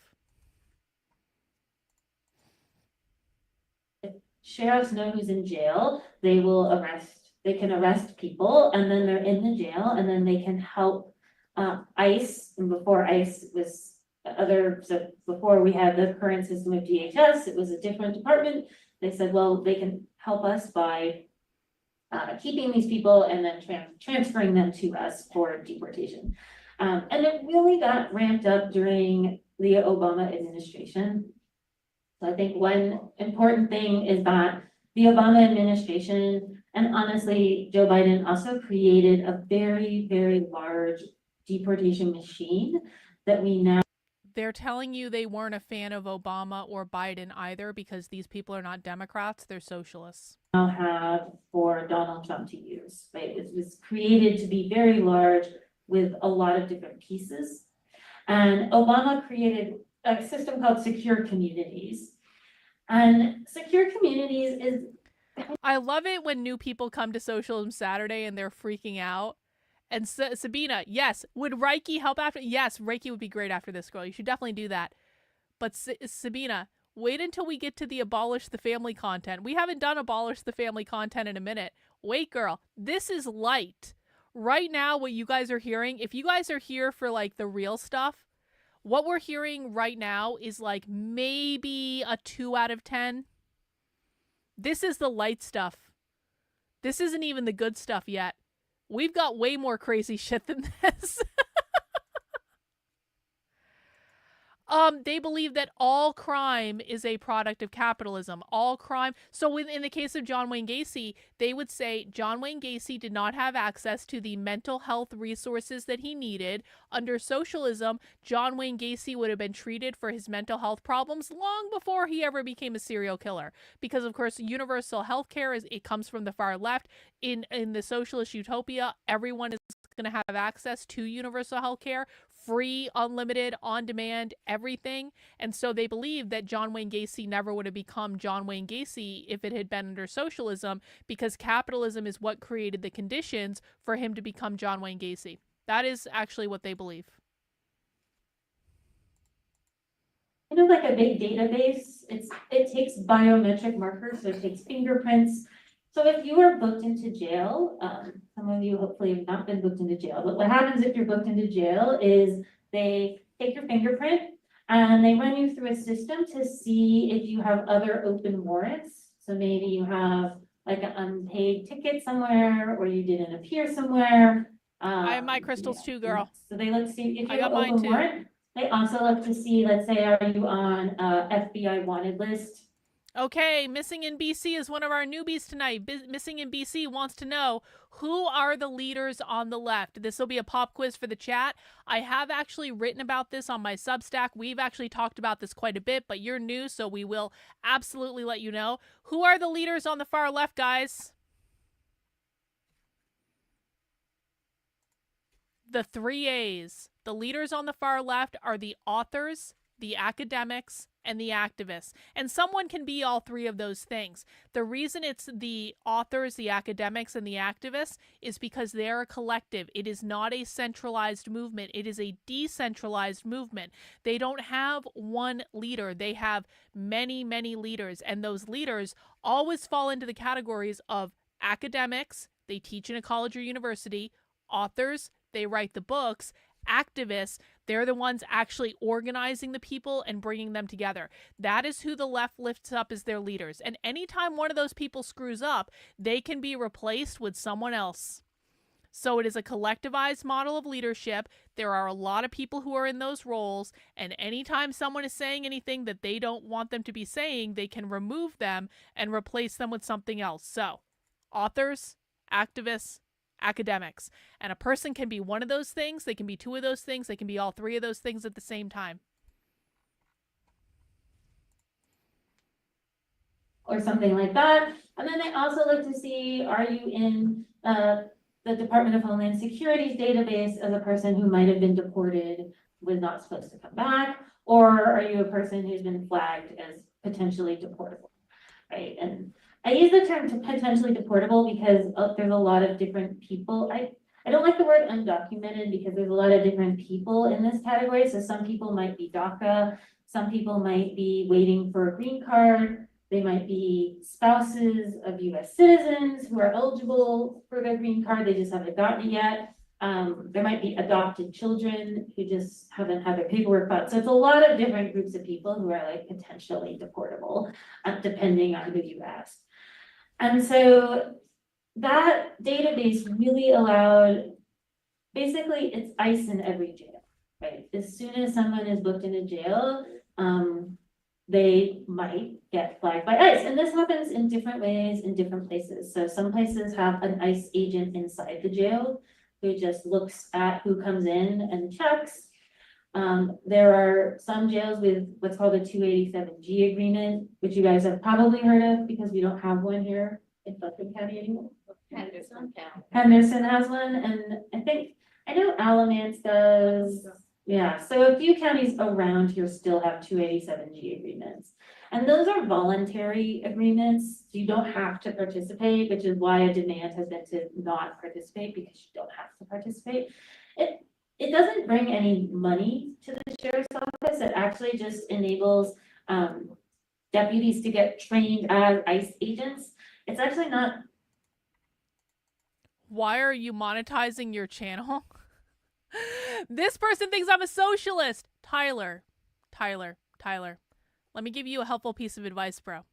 When you come to a new channel, what you need to do is listen, and you need to pay attention to what's going on before you start running your mouth. Because when you don't do that, Tyler, you end up looking stupid. Okay? We're not socialists. We're not communists. But Tyler, even if we were, we would be allowed to monetize, because the Communist Manifesto literally tells people that they are allowed to engage in capitalism if they're trying to overthrow it. That comes from the Communist Manifesto, bro. So if you want to fight back against the far left, you need to understand the far left. And every time you retards say something like, why are you even doing that? You are not allowed to participate in capitalism if you're a socialist. You actually are allowed to participate in capitalism if you're a socialist, literally based on the Communist Manifesto. But bro, had you just shut your mouth and listened for more than 30 seconds before you went on an unhinged rant. And Tyler, I don't really know how this is possible, because you have to be subscribed to my channel for 5 minutes before you're allowed to chat in, bro. You maybe would have figured out that we're not socialists. We're anti-communists. We're watching them to learn about our enemy. So sit your ass down, pull up a chair. Maybe you'll learn a thing or two. Every week, I swear to God. Hey, that other Jenny! Thank you for the super chat, doing my part for the beer fund. Thank you, that other Jenny. I'm currently drinking a stout with cinnamon and vanilla. If you guys are drinking something fun, put it in the chat. Guys, we are almost to our goal for the night. I love it when we can knock off the goal early. I really, really do. If someone wants to help me pass that $100 mark, we are $7 away from the goal. So thank you guys for the super chats. You guys keep me in business. I am 100% funded by you guys, and thank you for allowing me to do this work to serve you. I really do appreciate it. There we go. Totally clear what they get trained as. They're trained by ICE. Like ICE trains them. It's not, they don't ask like lawyers, immigration lawyers to train them. They're trained by ICE. I mean, from the gist of it, in most places, what they basically do is just ask people if they're citizens. It's my understanding. They ask people if they're citizens. They can do additional questioning, like, are you DACA or something like that? And then they can decide, okay, I think this person might be potentially deportable, and then put them in, call ICE and say, can you, it just basically like, oh, ICE, can you pick this person up? We think they're potentially deportable. And some places don't have 287G agreements, but get around it. Information about jail bookings is public, so anybody can look at jail bookings. So, you know, if an ICE office wants to, they can look at jail bookings to see, are people being booked into jail that they think should be taken into custody or deported. In some places, sheriffs call, you know, they book someone, they might call ICE and say, we have this person, we think that they're deportable, do you want to come pick them up? So usually what happens is ICE will come and pick that person up and transfer them to ICE custody, which might or might not be in the same jail. So Tyler, the Communist Manifesto is a really short document. I don't remember exactly where it is in the Communist Manifesto because I last read the damn thing years ago. But if you want to go read the Communist Manifesto, it is an extremely short document. I highly encourage you to do it. But even better than that is sitting your ass down, opening your ears and listening, because we're actually listening to actual communists right now, and they will actually tell you what they believe. So that might be a better strategy. The second way sheriffs are largely involved is that they sign ISGA, what's called an ISGA agreement. It's just an agreement to rent out part of the jail to ICE. I know Alamance has one, Henderson's not, another county. Well, Tyler, and this is the last time I'm going to address you, and if you disrupt my channel again, I'm just going to remove you and ban you from the channel. But what I would tell you is you were literally incapable of understanding what you were watching when you came in here, like an unhinged outrage junkie. So I'm going to bet that you haven't actually read the Communist Manifesto, and that's why you don't know that it's in the Communist Manifesto, probably because your reading comprehension is not all that great. So maybe try again. Maybe ask for help from a friend. Maybe, Tyler, you can use ChatGPT and ChatGPT will try to give you an answer. But for right now, we are moving on and we are going to be listening to socialists. And if you want to learn from actual socialists and communists what they believe, you can stay. If you want to continue behaving like an unhinged outrage junkie in my chat, then you can go. But I want to thank Cardinal Groiper over on Rumble with the $7 needed to get to our goal. Thank you. Thank you, Hilton. I do appreciate it. We are at our goal for the night, guys. But if you want to send me more money, that would be great. I'm not going to beg. I'm not going to ask. I'm just going to thank you for achieving our goal for the night. And if you want to, send me more, that's fine. I appreciate you guys. Thank you for allowing me to do this. There's like 2 or 3 counties in North Carolina that have them. But that's basically that the jail gets paid a per diem fee to keep people for ICE. And different jails do this differently. So some jails have a separate section for people being held for ICE. Some jails don't. It kind of depends on how the sheriff feels like doing it.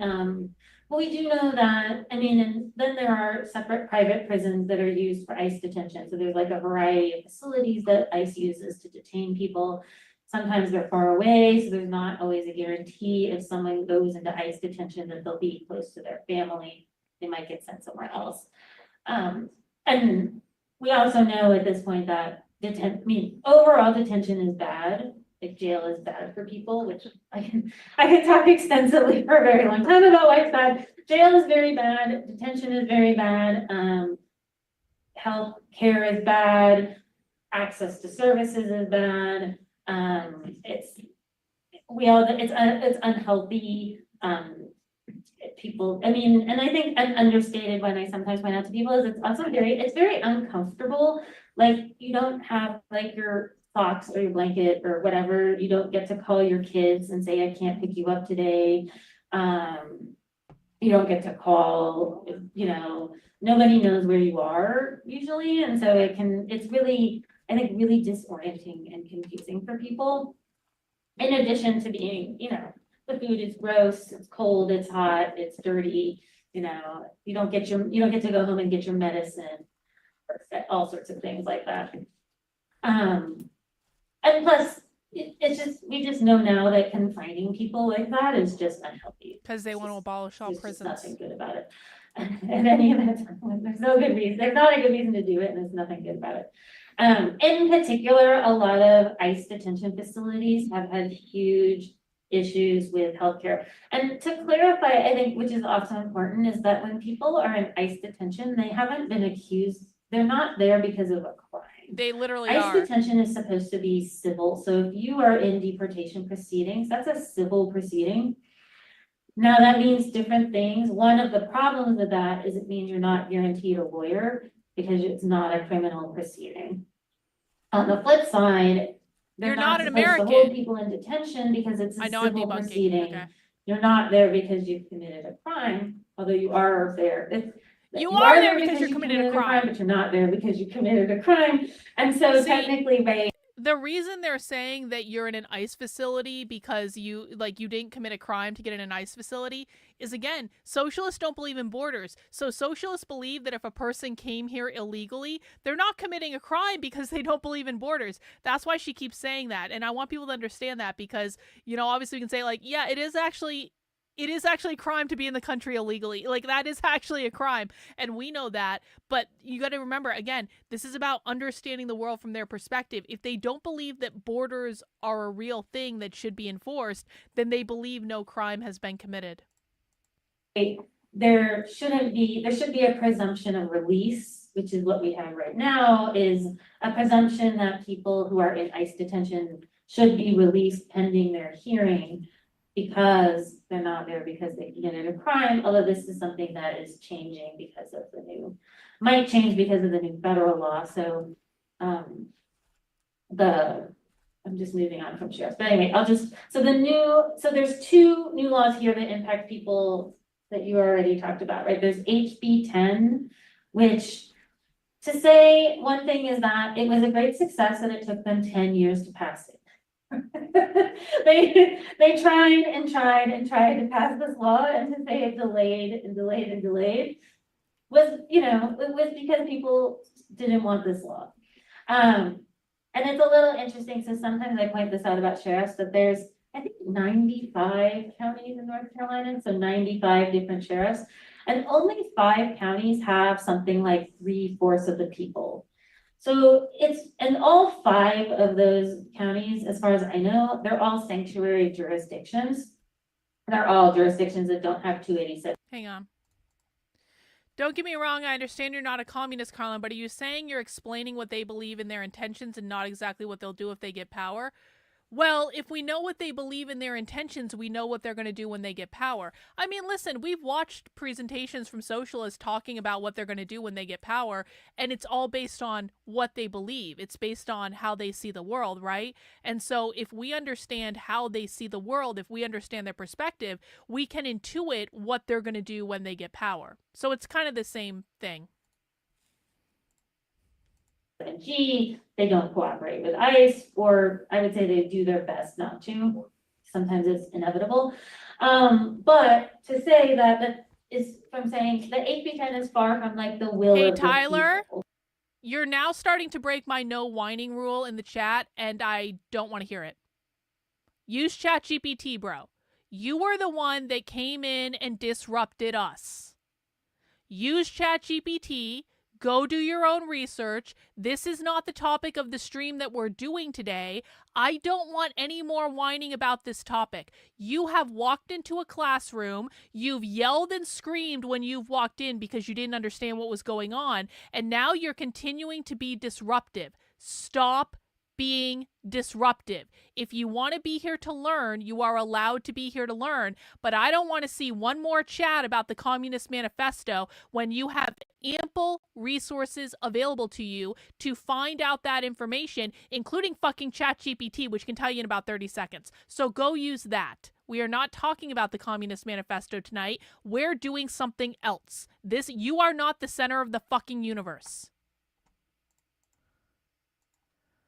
The people didn't want HB 10. The most populous jurisdictions didn't want HB 10, but it's foisted upon the state by, the 90 rural sheriffs that wanted HB 10. Technically, HB 10 shouldn't change much about what sheriffs do. What HB 10 basically says is that if ICE issues a detainer for people who have committed certain categories of crimes, and most of those are categories of crimes like assault or domestic violence, or I think DUIs, but I think it's multiple DUIs, that those sheriffs must honor those detainers. So detainers is just a request to hold people. It's supposed to be only for 48 hours. And if ICE doesn't pick them up in 48 hours, you're supposed to let them go. Now, detainers are in flux because it's not clear if you're supposed to honor them or not. HB 10 was intended to force some of the sheriffs to honor detainers. Obvious that that's all it was. And just to punish sheriffs who said they didn't want to cooperate with ICE. Now, it's not clear how that's going to impact a lot that's going on. Charlotte has said they haven't had any. Oh, look at that. Look at that. We had our breakdown. We had our breakdown. There you go, Tyler. Well, you just got permanently banned. Goodbye. Good luck. You are never going to be effective in fighting the left if you can't handle being told to go use ChatGPT, bro. I promise you. Tyler has been permanently banned from my chat. We will never hear from him again. Deportation because of HB 10. I don't think Buncombe has either, but we don't know if it, in conjunction with the Trump administration, will it be used as an excuse to do something? I don't know. My personal theory is it's an excuse to harass the more populist jurisdictions who don't want to cooperate with ICE.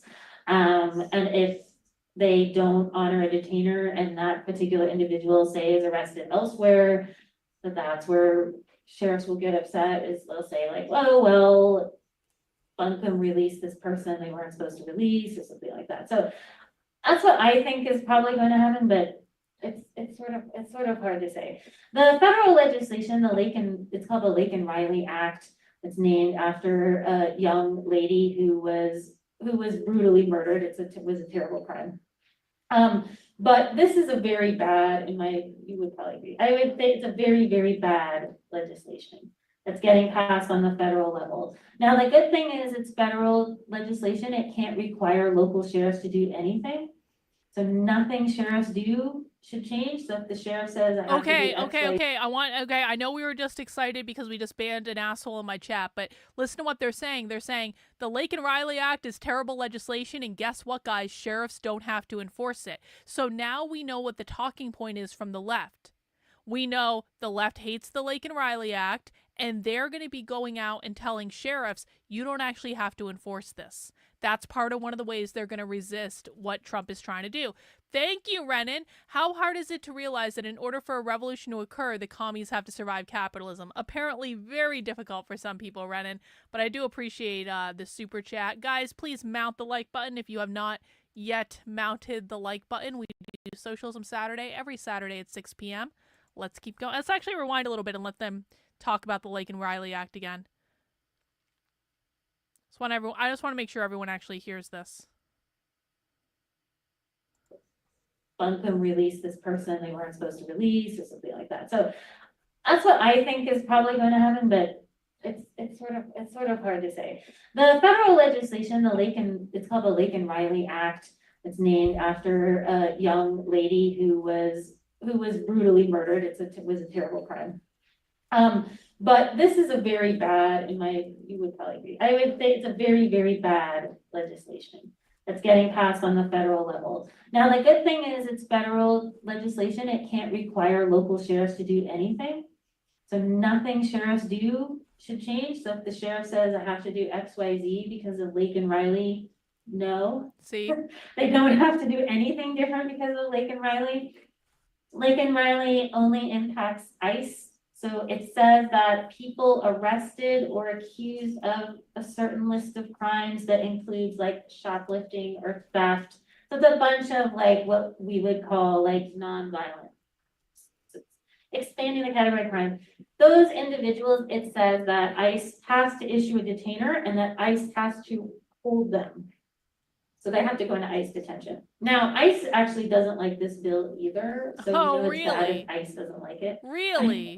I said they don't like it because they estimate the number of people they would have to detain as like an extra 100,000 people. Well, that's just too and bad. They don't have the space and they don't have the manpower. What the fuck is ICE's job if they're not enforcing immigration? That is like ICE's immigration and customs enforcement.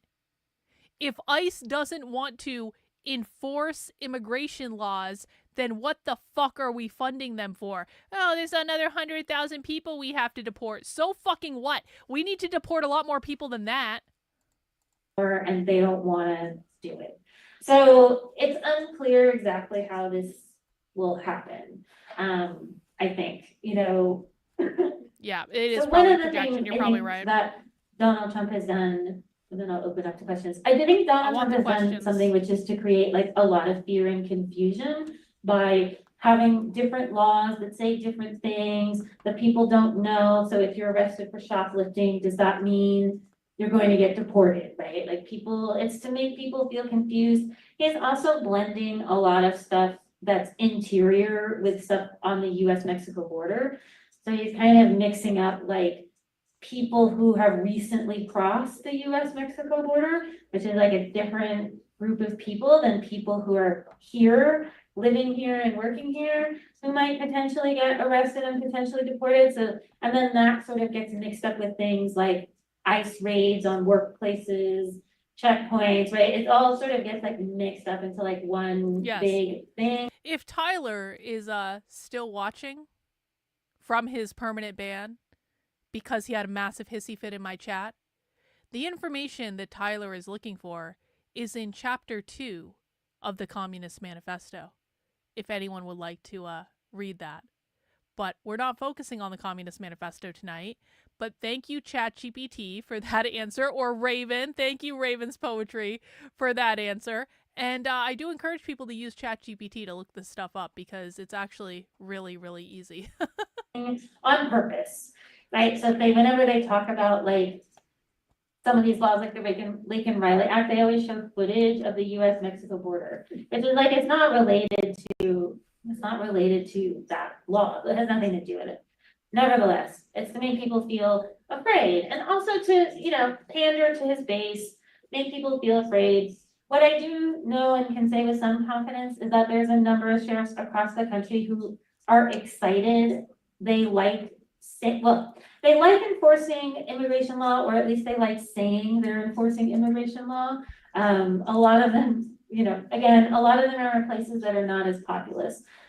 What that does create, though, is a situation where it's hard for people to drive from county to county, right? So if people are trying to go places, go to work, go to see their family, travel, it creates like a patchwork of laws where it's not clear if people will or won't be. If people are arrested in different counties, they don't know what will happen.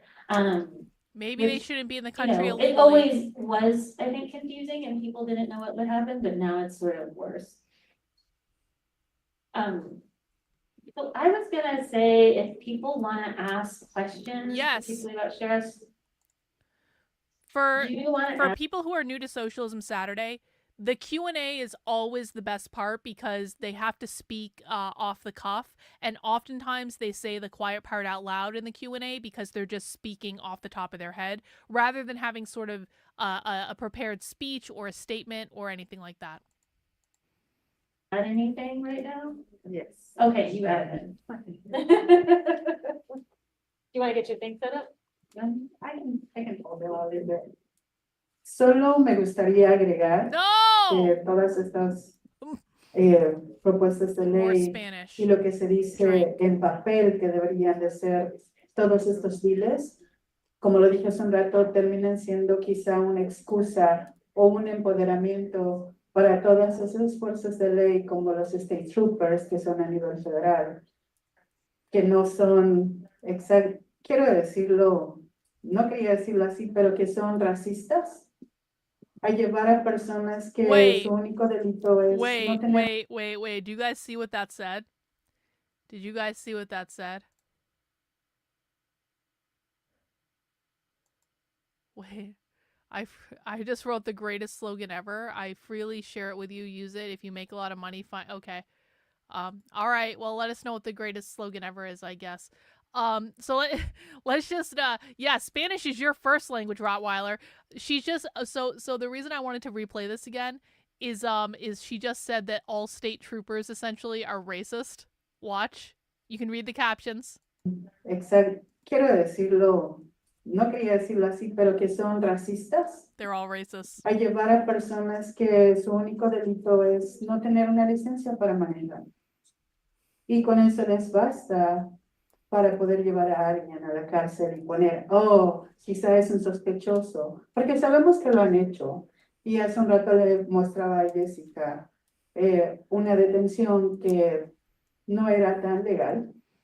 Esto pasó el viernes pasado. Can someone please go and deport this bitch? We know she's in North Carolina. Can she please be put on a list? Refuses to speak English even though she knows it. Este viernes, de una persona de 24 años que no llevaba las luces encendidas a las 5:58 de la mañana y no licencia. No había rastro de alcohol, no había un delito por robo, no había nada más que, oh, no lleva sus luces encendidas, entonces... You're in the country Y illegally. creemos encima que esto va a suceder y que en Buncombe el sheriff en algún punto va a tener que hacer la ley HB10, pero que quizá para nosotros como comunidad no sea el problema o no es. It is law, but the authority is not law. Yes, it is. Estas leyes para causar mucha injusticia. Esto a la vez va a traer más vulnerabilidad, más problemas para nuestra comunidad. Yeah, this is exactly right. And Rottweiler is in Mexico, and he understands, he speaks Spanish as his first language. He says her accent is of someone who does speak English. She is posturing by speaking Spanish. Socialists do this shit all the time. They really do. They pretend to have an accent they don't have, or they pretend they don't speak English when they do. This is such a socialist thing. Estamos creyendo que va a haber incremento de robo en áreas en donde la comunidad latina vive. Ha sucedido. Y la policía ha mandado un mensaje muy incorrecto a nuestra comunidad, porque hubo un caso en donde la comunidad pudo agarrar a las personas que estaban yendo a robar de noche. Llamaron a la policía llegó y dijo, necesitan soltarlos, porque no sabemos si son quienes vinieron a robar antes. Las personas enseñaron el video, es que son sus cuerpos. Oh, pero no podemos ver sus caras, entonces necesitas dejarlos ir. Entonces, la ley se aplica para alguien que no tiene una licencia para manejar, pero no se está aplicando para personas que van a ir a robar, que eran personas blancas. Entonces, esto crea más inseguridad para nuestra comunidad. You should be insecure. You're in the country Mucho más illegally. miedo, pero mucho más cosas injustas para nuestra comunidad trabajadora. Eso es lo que quería agregar. Que en papel ellos pueden decir que son leyes justas, pero en la realidad lo que se aplica, hay mucha injusticia. Nosotros como ciudadanos quizá podamos ir con el departamento del sheriff en Henderson aquí y preguntar, oye, ¿de cuántas personas que has deportado? ¿Puedes mostrarme cuántos de esos realmente tenían un delito que era altamente castigable? Porque personas... Again, she's like, and ask, hey, how many people have you deported? And how many of those people had a crime that was highly punishable? You're in the country illegally. You're not supposed to be here. That is a crime. These people are so... I understand why people debunk things. I really do. Because I'm getting so frustrated. As someone who's actually married... I'm married to a fucking immigrant. I'm just like, these people, they come in... And I've had to go to immigration court many times. And I've had to deal with the people who refuse to speak English, even though they live in America. Like, it's so frustrating. Because it's like, bro, you were here illegally. You committed a crime. You were here illegally. It's like, you don't have to be committing another crime in order to get deported if they catch you because you already committed a fucking crime. Okay, I'm gonna stop debunking, I swear. Un delito que era altamente castigable, porque personas que trafican mayormente no son deportados porque se quedan en la cárcel por años hasta cumplir su sentencia. Y quizá cuando salgan y paguen su deuda, ya no tengan un momento político tan antiinmigrante y puedan seguir en el país. Entonces, las injusticias suceden a través de estos miles antiinmigrantes.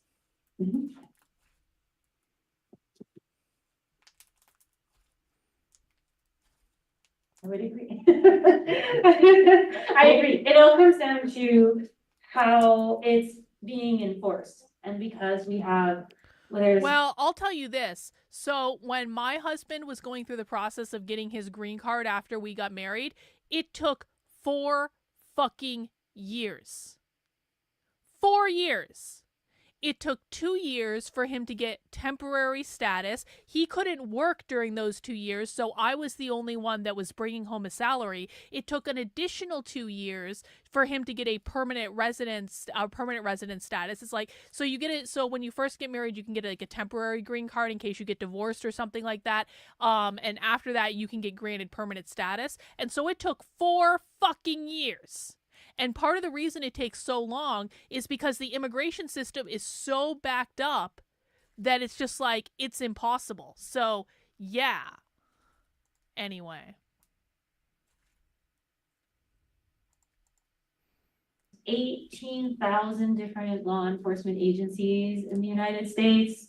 So there's like state troopers, there's the sheriff's office, there's city police, and each officer gets to sort of decide how they want to enforce it. And in particular, we know that sheriffs in particular, because they are elected, take it upon themselves to enforce laws how they feel like it. They're very influenced by politics. I always say that it's interesting because cops are sort of they're all like a lobbyist, right? They all I'm trying to think how to say it. They all not only do a job, like they say they're sort of doing a job, but they're also like telling you what they believe in and what they represent when they do it. It's not like a neutral job. And it's also like most people's, it's also most people's like the person from the government you're most likely to see and have contact with is going to be police.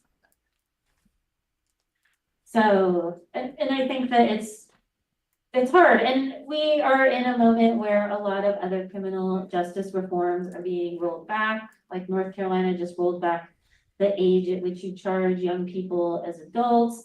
And so it's all kind of coming together to create an atmosphere where there's just, a high appetite for punishment. And that has included like a high appetite to demonize immigrants, make immigrants seem bad. And, again, everything is, even for things, I think right now, the most common crime that most people are deported for is a DUI stuff. That's the most common. But if you think about how many people commit DUIs, I think even those you could say are very unjust. I used to know a place where cops would go to where the Latinx bars were, so like where people go after work, and then they would just sit outside the bar and then wait for people to get in their car to go home. Good. So these are sort of checkpoint style. It's like stopping lots So of the people. police were waiting outside of bars where illegal immigrants go. The illegal immigrants went to the bar, got drunk, got into a car, started driving, and now they're pissed off. They're getting pulled over by the police when not only are they driving drunk, which can actually result in like someone else getting killed that's not them, they're also not even supposed to be here. So if they got into an accident while they were driving drunk, then that person who died as a result of their actions wouldn't have died if they weren't in the country illegally in the fucking first place. Like, boo-hoo, too bad, so sad. Stopping people going to work, stopping people going to school, and, I think that's where the community defense comes in, because that's something at least people can be aware of. Yeah. I've done a little bit of independent research to see like how authoritarianism kind of right is, and one of the most common features I've noticed is basically a gradual legal encroachment on civil rights. How can we, as everyday citizens, counter that? Can you repeat it one more time, a little louder? One of the most common features I see in emergent authoritarianism is a gradual legal encroachment against civil rights. How can we as everyday citizens counter that? If you can repeat the question, just so that we Again. capture it. Oh, he asked about authoritarian governments and encroachment of civil rights. I don't know if I feel like qualified.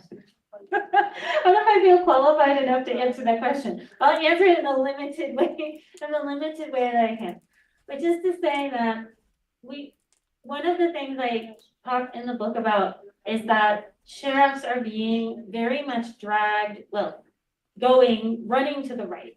And that what I have seen lately is that many law enforcement officers also are all moving to the right. By which I mean a substantial number of them voted for Trump and believe in a lot of things that Trump. Oh no! Right. It's sort of a nice way of saying like Not a lot of them that. are becoming more xenophobic and racist. And this is just what I've seen. Like they have moved towards kind of viewing, being extremely xenophobic, towards wanting more use of force.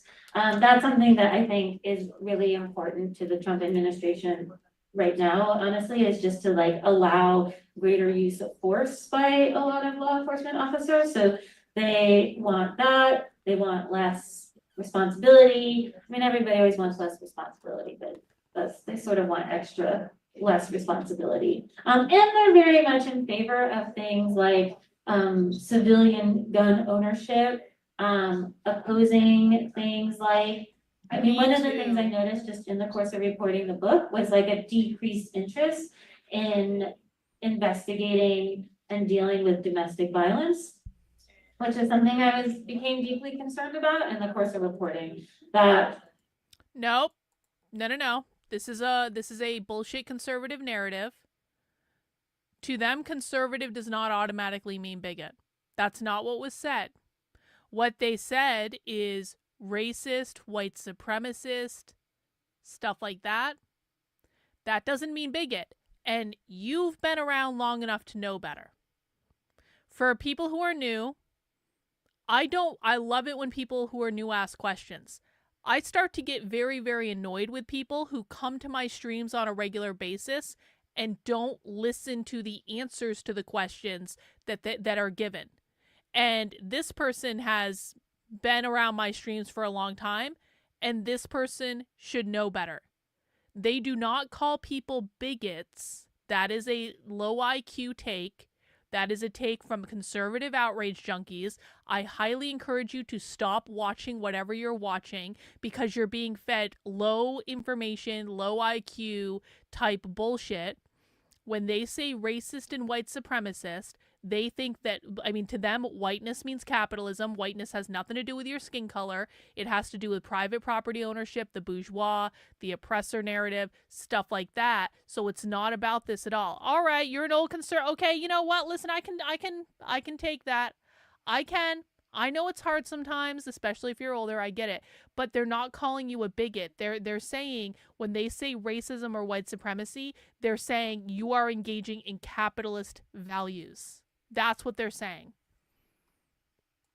I don't want to discourage you from asking questions. I really don't. I don't want to discourage you from asking questions. What I want you to do, though, is listen to the answers. Write them down if you have to. Get a notebook. A lot of people have Socialism Saturday notebooks. Police have seen for a long time domestic violence as something that they could like arrest people for, which is something police always like. But what I have seen is that they have started to discount domestic violence. So a lot will say like, oh, it's not serious, or they don't know, or they don't mean. Now what that translates to in every day sometimes is that means like more likely to arrest both people. So if two people are fighting, police are more likely to arrest both and say like, oh, well, they're both like, maybe he hit her and she threw something at him, or, something like that.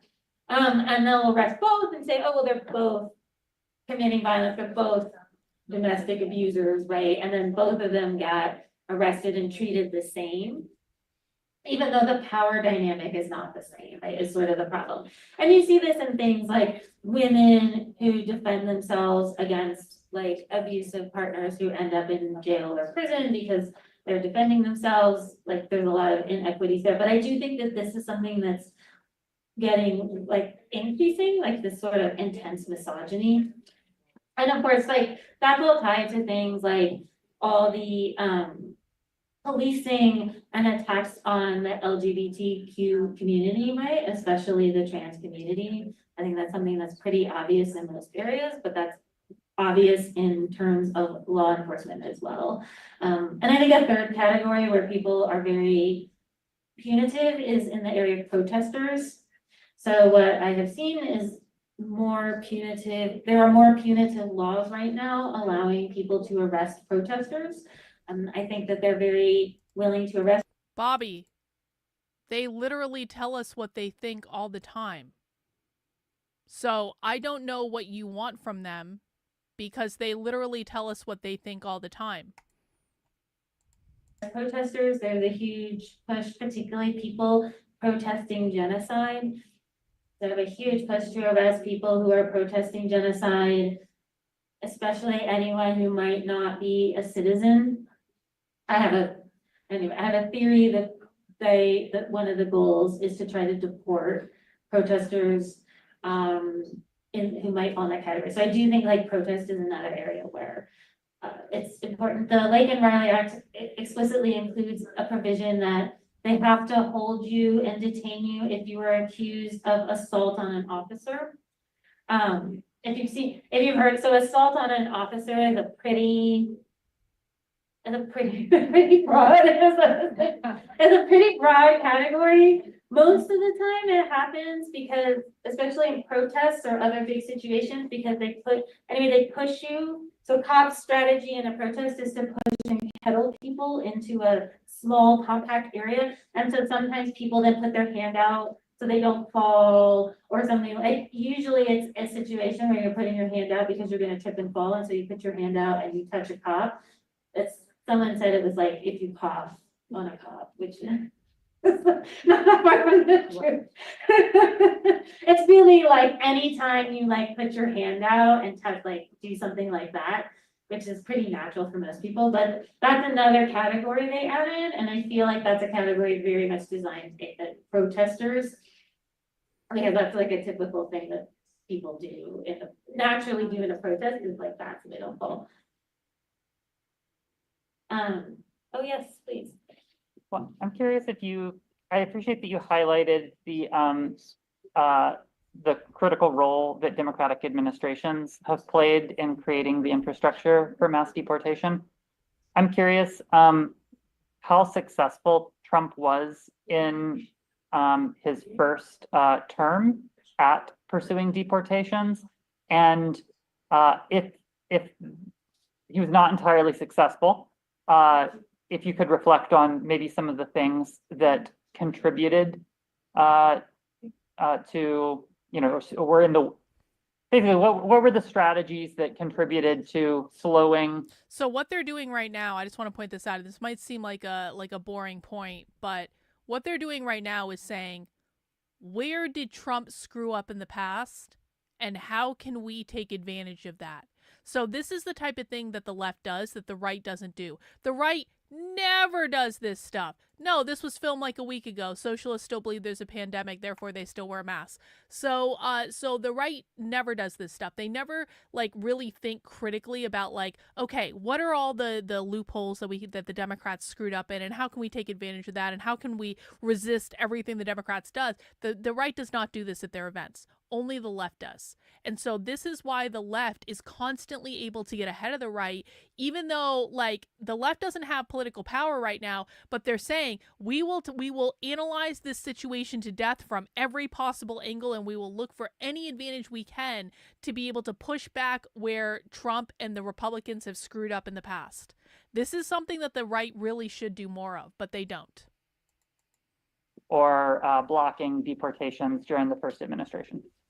Yeah, so one of the things about, I just want to repeat the question. So the question was about Trump 1.0 and how successful that was at deportations and what strategies worked.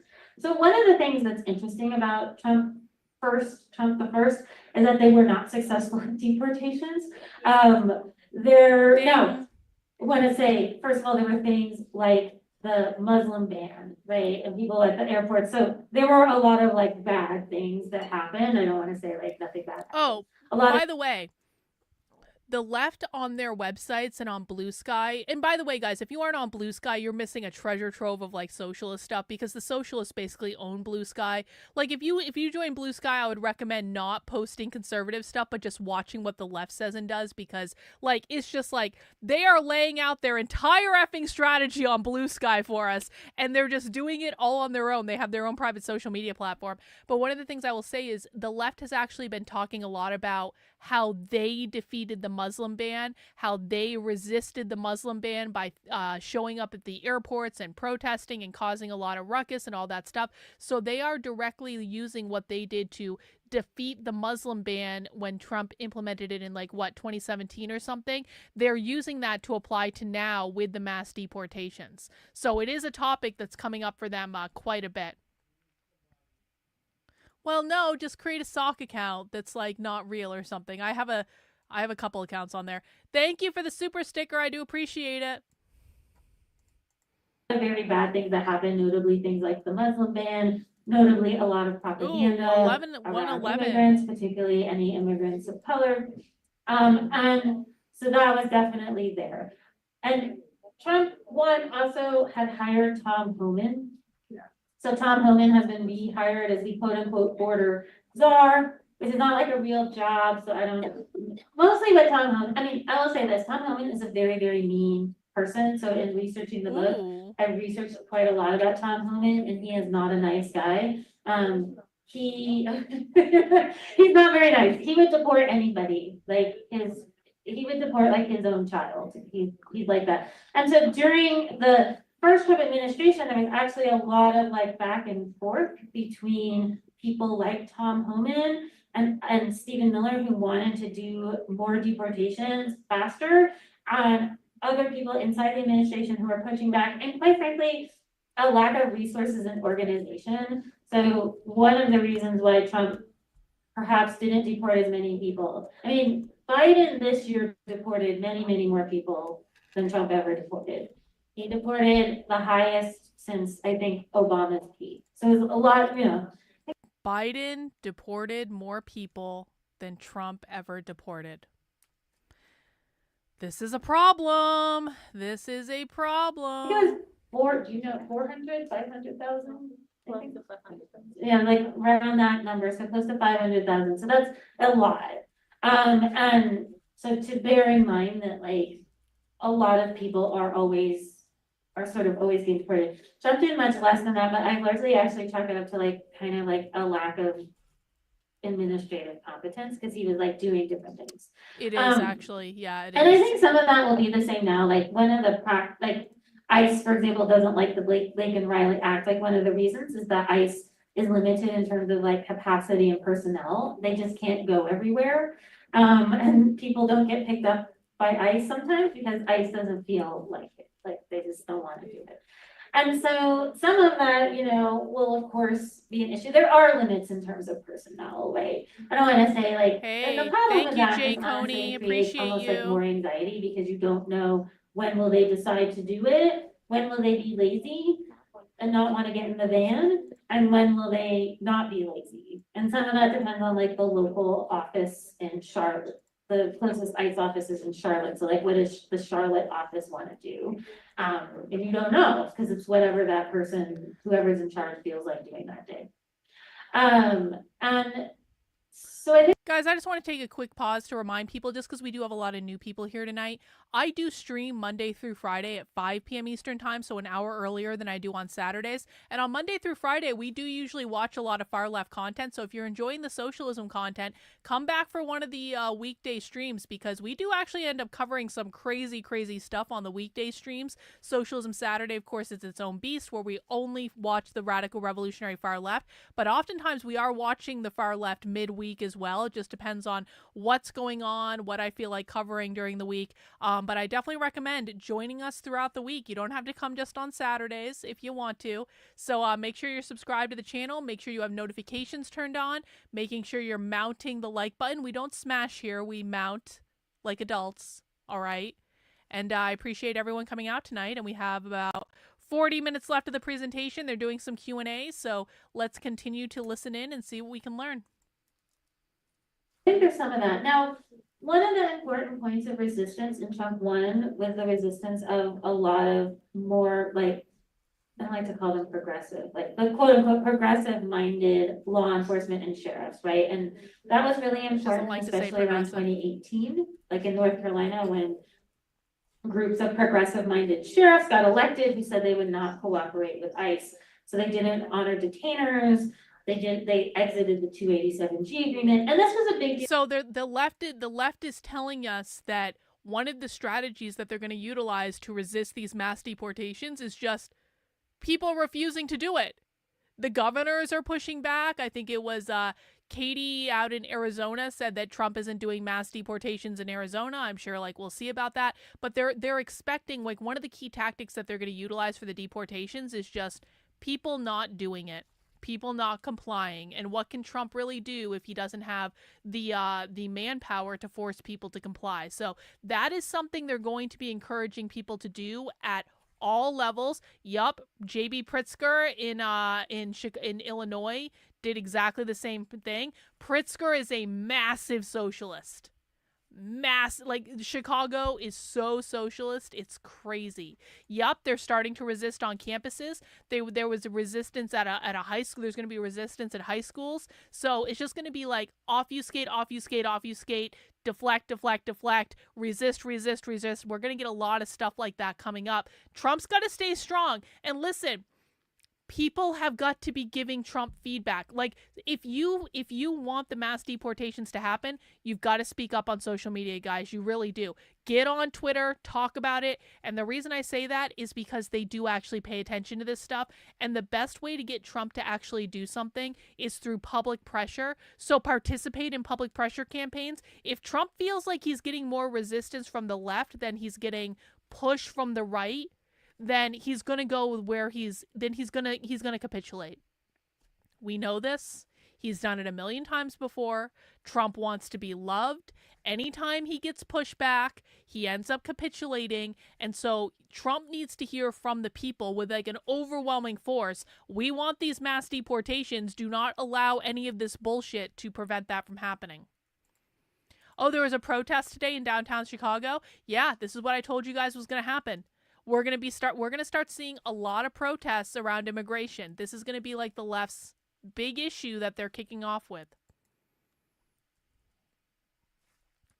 Well, I did hear today that apparently Susie Wiles, who is Trump's chief of staff, has limited Elon Musk's direct access to Trump, and I think that that's a really good thing. I don't like Susie Wiles, but that was a good decision. In North Carolina, because North Carolina was like the poster child for 287G, really. Like 287G started in North Carolina, and so it was like their baby, really. And so this was a big deal in the state.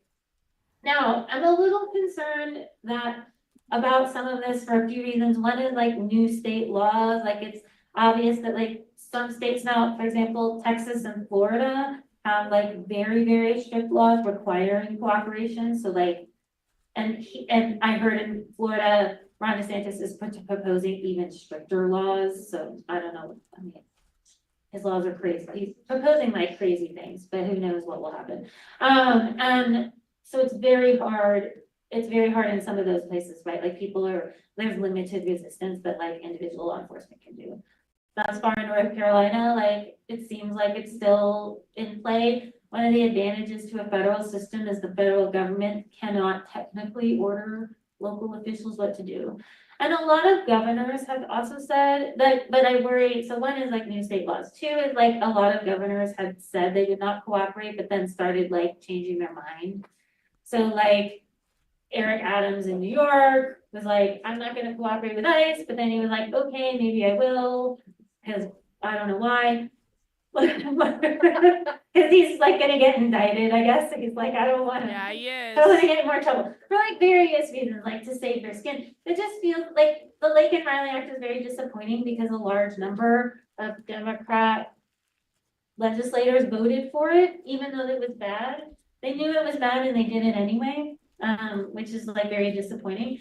And I feel like there's this vibe right now where like people don't people want to say like, oh, we're gonna like figure out ways to cooperate with Trump rather than like directly opposing him.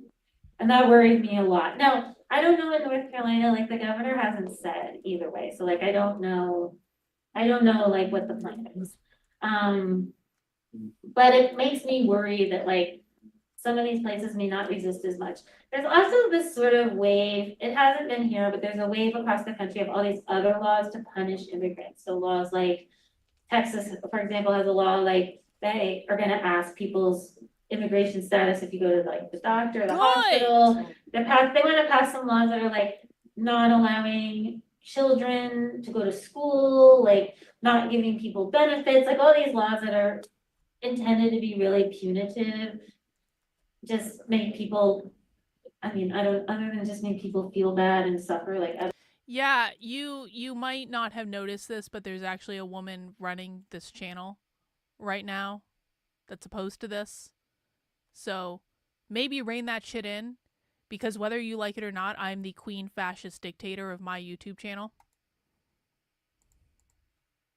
Don't really motivate, but there's all these laws just to like make people anxious and worried. And I've seen crazy ones, like one legislator proposed like a bounty bill that was like, I don't know. I mean, this seems like not allowed to me, but I don't know. Like, there's like he wants a bounty bill where you could call like it's like Mississippi or something. Like he's like, oh, you could get like $1,000.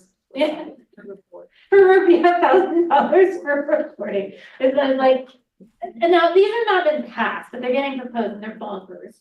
Just to be clear, like it's like these are like bonkers bills. Tom Homan made a comment that he wanted a hotline. There actually is the funny thing, there is one. Like you can call ICE. I mean, there is a hotline. It's like call ICE. I don't know how frequently people call it, but there is one.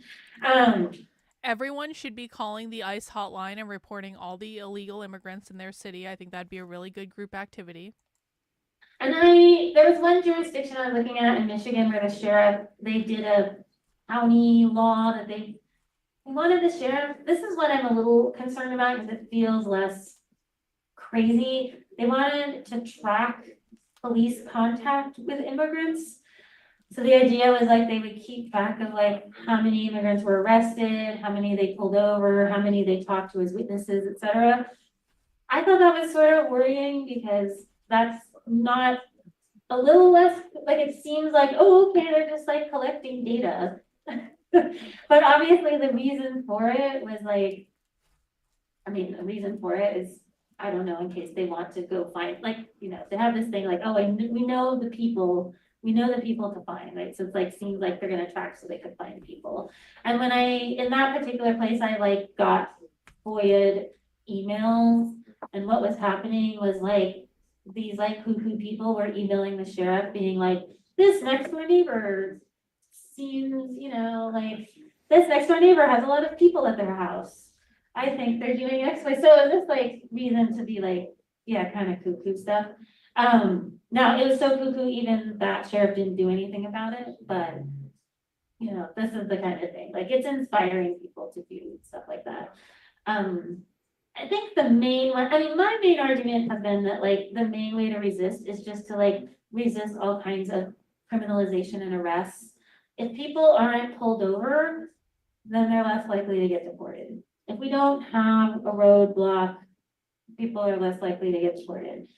If we have fewer cops in schools, kids are less likely to get harassed and deported. Like just getting police out of areas, especially sensitive areas like hospitals, like I said, hospitals, schools, churches, all these places, courthouses. Like we don't need cops in those places, and we don't want people getting arrested. I don't know. What do you think? Do you have thoughts? Oh, I guess on those lines, I was wondering, so if the police are already in those places, and we're trying to get to a place where they're not as much in those places, I know that here there's been a lot of activism around observing police interactions with folks, particularly in undocumented or Latin communities. I know that during the first Trump administration, there were people following around the ICE vans and witnessing and embarrassing them. I wonder if you could talk about, either of you talk about, successful instances where, that pushback has occurred in a popular grassroots manner that you've heard of either here or elsewhere. So the question was about sort of, I guess I would call it like popular resistance. I was thinking of the airports where people showed up in the Muslim ban, like community and popular resistance. Do you have one? Yes. Okay, good. Especialmente yo todavía no era parte de CIMA, pero escuché y vi porque era parte de la comunidad también. CIMA, compañeros voluntarios como Patty, Andrea, que fueron quienes realmente estaban siguiendo los carros de migración, fueron incluso a Henderson cuando migración estaba teniendo su launcher, después de haber arrestado a una cantidad de personas, porque en ese entonces estuvieron aquí como poco más de una semana. Y eso ayudó a la comunidad a dar calma porque podían ver a través de las redes de dónde estaba migración. Les daba un poquito más de tranquilidad de saber que podían ir a la tienda a comprar algo. CIMA como tal tiene un grupo de verificadores que son voluntarios que cuando empiezan a esparcirse los rumores de que llegó migración, para no crear más pánico, lo que hacemos es, recibimos una llamada de alguien que cree que migración está en esta dirección. ¿Hay alguien cerca que pueda ir a verificar? You guys always ask this question, and the reason you're asking this question is you want to try to convince yourself that this problem isn't as big as you think it is, and I promise you, this problem is as big as you think it is, and it's actually probably bigger than you think it is. It doesn't actually matter how many people are showing up at the individual meetings, because there are thousands of meetings going on like this all over the country. What the purpose of these videos and the value that these videos bring us is that we get an inside glimpse into what the left is talking about when they think that we are not listening. Just because, but not everything the left does is recorded. There's a lot the left does that is explicitly not recorded. We have to make the assumption, because this is just borne out to be true over and over and over and over and over again, is that if it's happening here, it's happening in other places. Your lived experience means nothing. I don't know why conservatives pick up on this idea that if I don't have it directly in my experience, then it must not be happening. We're watching videos of it right now. What you're doing is you're trying to process cognitive dissonance because you don't want to believe this is happening because it's not in your direct experience. How many socialist friends do you have in North Dakota? How many socialist friends do you have? You probably have 0 socialist friends.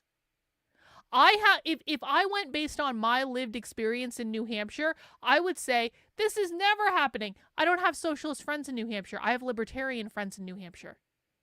But do I absolutely know that socialists are organizing in New Hampshire? Yes, I do.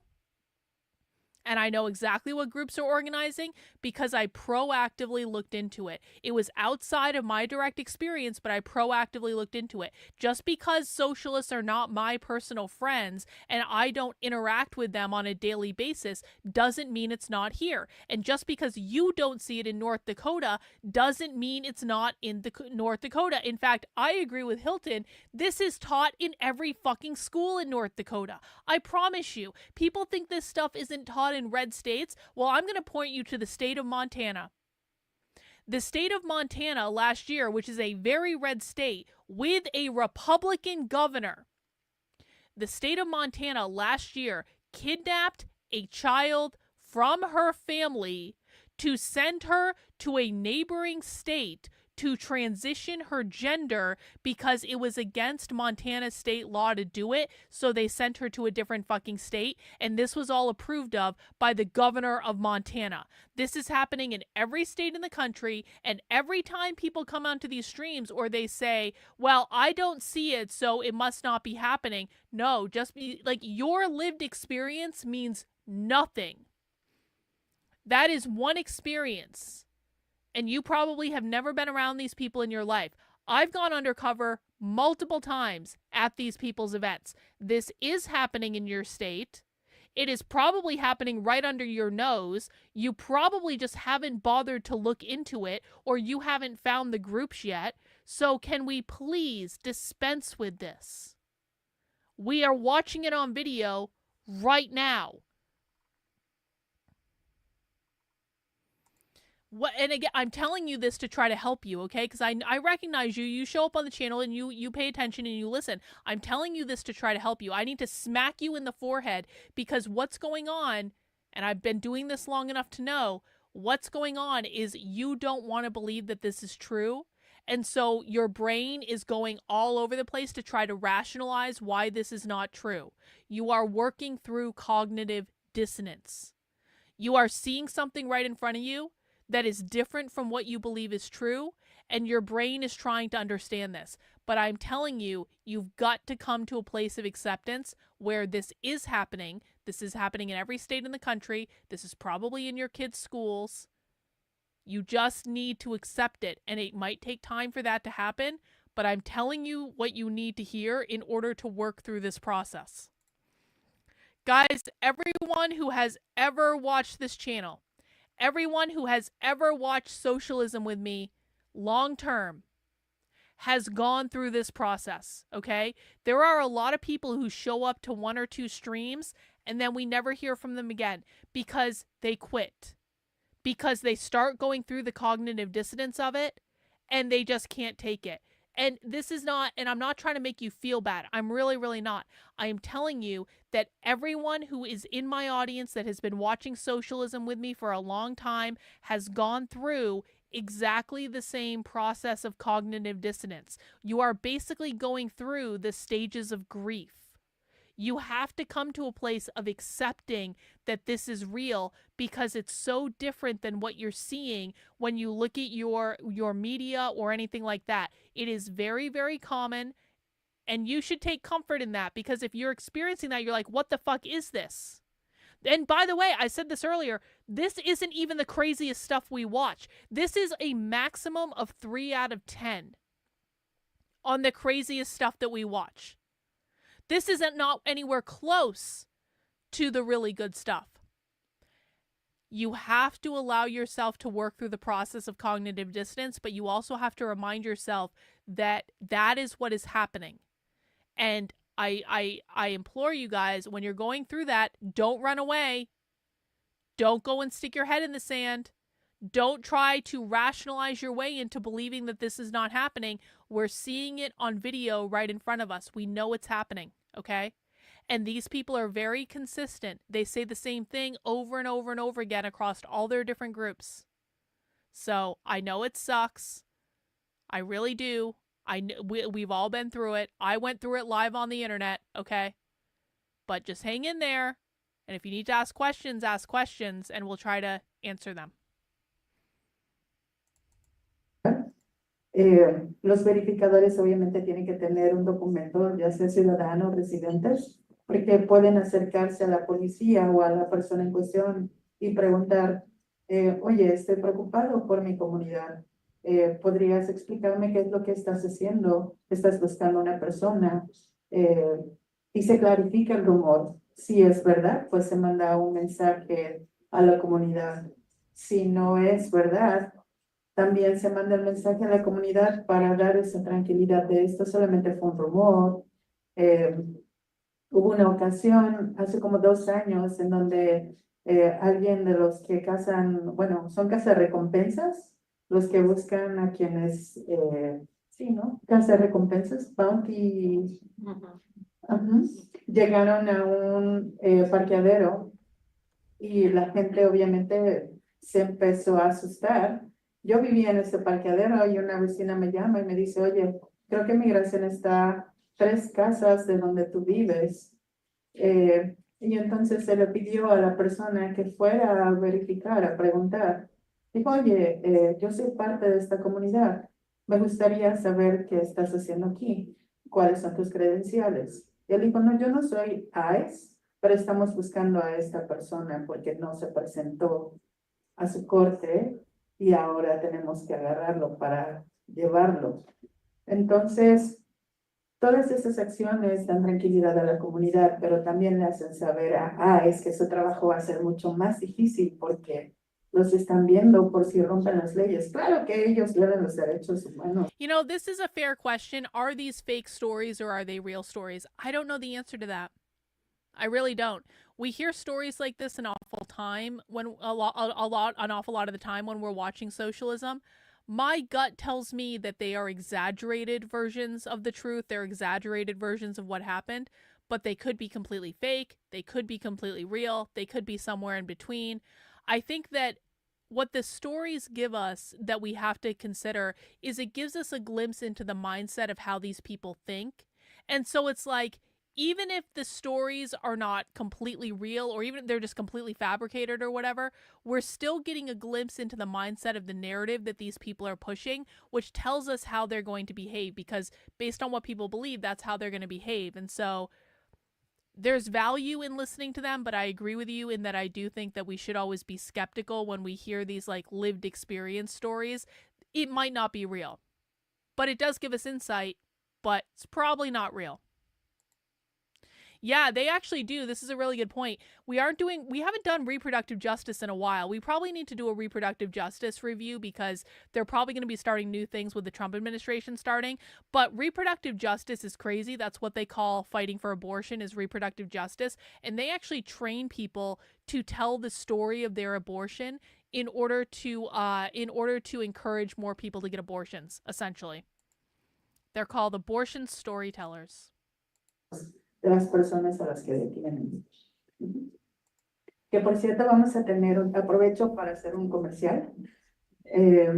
CIMA vamos a tener un taller de verificadores para quienes quieran agregarse y ser parte voluntaria como verificador. Enero 25 y la dirección se las puedo dar, va a ser de 11 a 1. Tenemos interpretación y también cuidado de niños para quien lo necesite.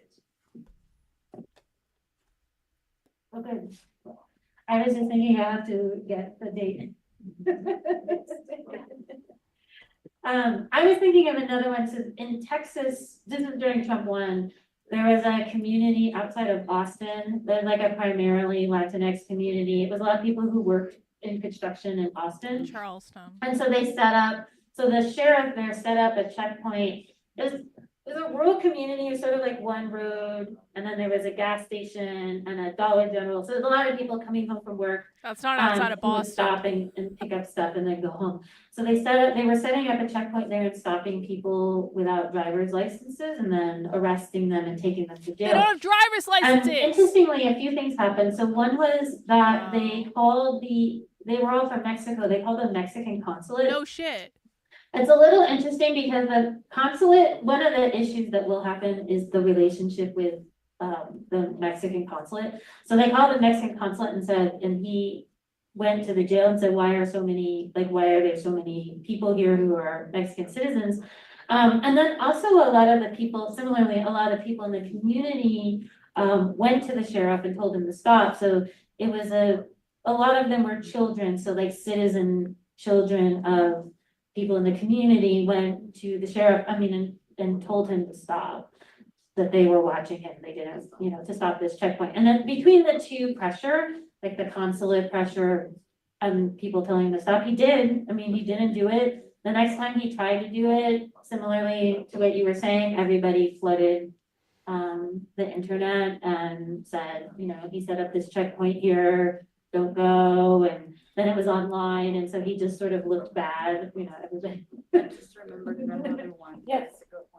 Okay, good. Acabo de recordar uno que no fue aquí en Carolina del Norte, pero que fue en el estado vecino, en donde no había una organización como tal, pero hubo una persona, de hecho estuvo en las noticias, no sé si ustedes recuerden, alguien iba rumbo al trabajo en una van, se subió y entonces la gente de migración se les acercó. La persona no se bajó, pero de repente empezaron a llegar vecinos y después personas de las iglesias y rodearon la van de la persona que iba a ser detenida por ICE y estuvieron ahí por horas. ICE terminó cansándose, las personas que estaban rodeando la van hicieron un camino en cadena hacia la puerta de la casa de Well, las. I mean, I think that this is part of the point, though, is like you're saying the sheriff shouldn't have caved. Yeah, that's absolutely true. The sheriff shouldn't have caved. But this is something that the right needs to be prepared to be more forceful on. Because what the right wants to do is sit back and let everyone else do the work for them. What we're seeing here is that the left is going to be out there pressuring the sheriffs to cave. The left is going to be organizing things to prevent the deportations from taking place. The left is going to put every fucking roadblock in front of Trump and you know, the immigration people from getting access to the immigrants as we can. If the right just sits back and is like, hey, Trump's going to save us, we don't need to do anything anymore, nothing to see here, and they just go and kick up their feet in their easy chair while the left is working every single day to put pressure on the sheriffs, they're putting pressure on the people doing these things. They're out there trying to protect them. The left is going to win and the right is going to lose again. And we know that this is what they're going to do because they're telling us that this is what they're going to do. So there's got to be just as much pressure coming from the right and the people who want these deportations to happen as there is coming from the left. Otherwise, the left is going to win and the right is going to lose, and it's going to be the right's own fault because they refused to do what was required. Dos personas que estaban en la ven y pudieron entrar a su casa. Entonces, se quedó con las manos vacías y muy enojados porque la comunidad se presentó y dijo, no, no te los vas a llevar y aquí nos vamos a quedar y a ver quién se cansa primero. Oh, we've got an intruder on our channel. Samuel, when did you create your account? Samuel, let's look at your channel activity real quick. Samuel created his account 8 minutes ago. 8 minutes ago. And as soon as Samuel created his account, he subscribed to my channel because Samuel really wanted to come in here and tell me off. Only 5 out of 220 Democrat congressmen are affiliated with actual socialists. Well, Samuel, if you had more than half a brain in your head, you would know that real socialists and real communists don't actually think they're going to achieve their revolution by getting elected to office. So however many are in Congress, it doesn't make a fucking difference, bro. There are many ways to get power in this country, and socialists have this figured out. This is why they control the K through 12 public schools. This is why they control higher education. This is why they control the news media. This is why they control the nonprofit world. This is why they have so many mechanisms of control, not through elected office, which is the weakest form of power that you can have. But I don't think your name is really Samuel Johnson. I think your name is Jill Fugman, and I think you're a person that's created an account just to be a pain in the ass and try to disrupt what we're doing because you don't have more than half a brain in your head. You don't have more than 2 neurons to run together, and you do this almost every single stream because you're a 500-pound fucking shut-in that's obsessed with me that does this in every stream. How the hell are you gonna fearmonger about a communist revolution? Well, we're watching it on the video right now, Jill. I get it. You're a one-trick pony. Please stop demeaning our intelligence. No, Samuel, I'm just gonna remove you so you can't cause any more problems. I apologize for the disruption, guys. Let's get back to it. Y esas son el tipo de acciones que necesitan ser recordadas, porque ahí es cuando la solidaridad y la unidad hace el poder y podemos todos juntos coexistir y decir, oye, no va a ser tan fácil para ti llevártelos, ¿no? Y eso hace que también, bueno, queremos creer que ahí sí se usa. Esto nos va a costar trabajo. It's true, you can count on them getting tired. I was thinking the people who fought Joe Arpaio did much the same, right? They surrounded the buses and blocked them from leaving. I have a question about the verifiers. Like when people... Like, really imagine someone who is on the right complaining that we're watching real communists.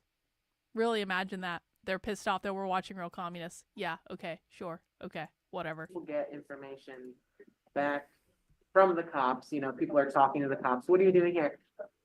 how often do y'all see that the cops are actually telling the truth about what they're doing to a random person who's just driving through the checkpoint? Quiero decir que ha dependido del departamento que es, porque a veces han sido policías y a veces han sido state troopers. Creo que la mayoría de las veces han dicho la verdad, ya sea porque puedo recordar el caso, hace unos meses state troopers estaban haciendo un retén y en este caso iban a quitar el carro a la persona a la que habían acabado de detener por no tener licencia. Una de nuestras verificadoras se acercó, no conocía a la persona que estaba siendo detenida, pero le dijo, hey, yo te cubro. Se acercó el policía y le dijo, oye, mira, es mi familiar, yo me voy a llevar su carro, porque tú sabes lo que cuesta irla a sacar de allí y luego pagar diario, no, yo me lo llevo. Terminaron por soltar a la persona porque llegaron más verificadores y lo único que sucedió ahí es, ya le dieron su ticket a la persona y dijo, ok, pues si ya tienes quien te lleve, te van a llevar tu carro. Sí puedes tener la interacción y creo que se sienten más obligados cuando llegan más personas y empiezan a grabar. Claro, no queremos estorbar. Yeah, I think that's actually a really good meme, Sabina, because it is true. The left wins because the right gives up. The left wins because the right takes their toys and goes home. The left wins because the right just doesn't want to do it anymore because it's so hard to watch socialism. It's so hard and we don't want to do it and we don't like what they say and it's hard. Yeah, it is hard. The left wins because they're willing to do the hard things. The right loses even when they control everything because they are unwilling to do what's required. Para no darles el pretexto de llevarnos exactly. We have arrestados, jobs. pero sí, hemos visto que es más exitoso de esa manera, cuando hay más personas de testigos.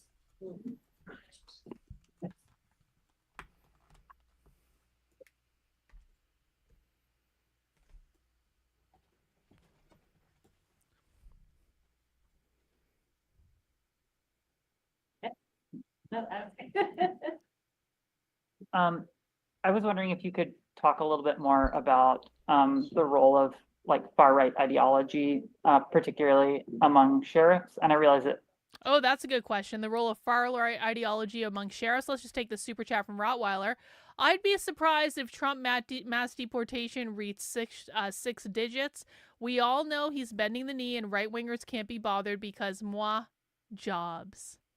Yeah, I'm starting to get a little concerned about Trump's lack of mass deportation so far, but to be fair, he's been in office less than a week. Maybe let's give him a little time to warm up, to kick the dust off. Sometimes it takes longer than we want it to. But if Trump doesn't start like getting those deportation numbers up, we ain't ever getting mass deportations. He's got to do it. He's got to do it fast. You're leaving me for Pearl? Bro. That's just rude.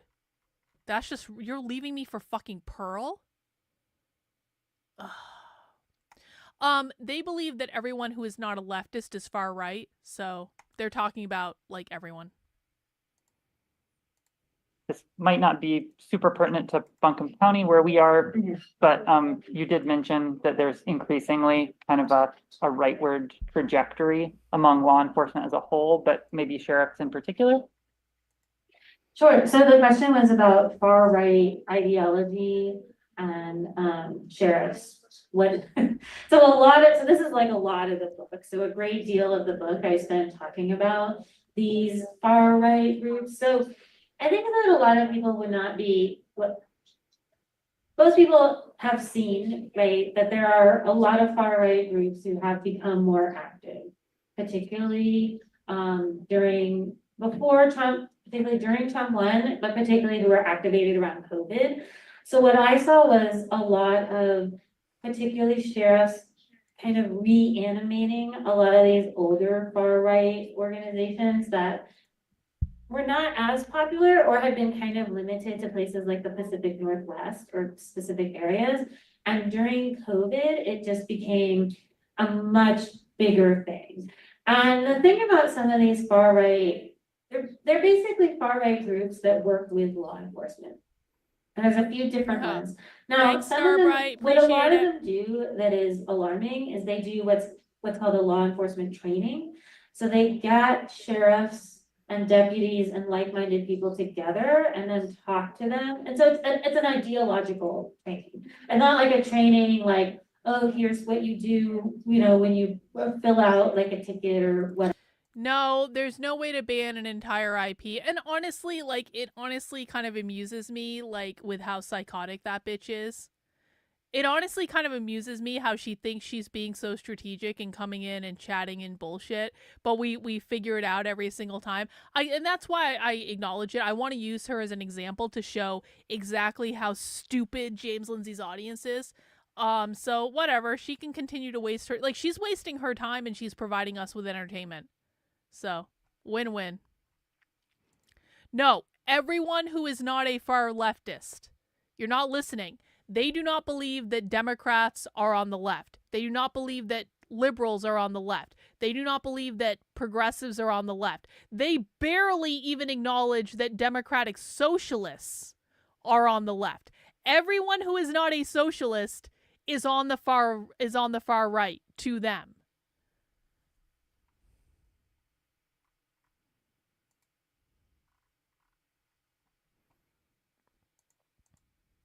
Like, it's not like how to do paperwork. It's like an ideological training of like, actually your job is to make sure you enforce the Constitution. And you know, this is sort of enforcing the Constitution as aligned with like the way most far groups are.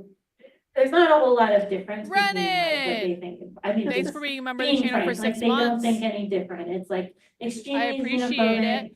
It's very in favor of civilian ownership of guns. Well, we usually don't cover the DSA all that much because the DSA are not considered to be the real far left and usually they're pretty boring.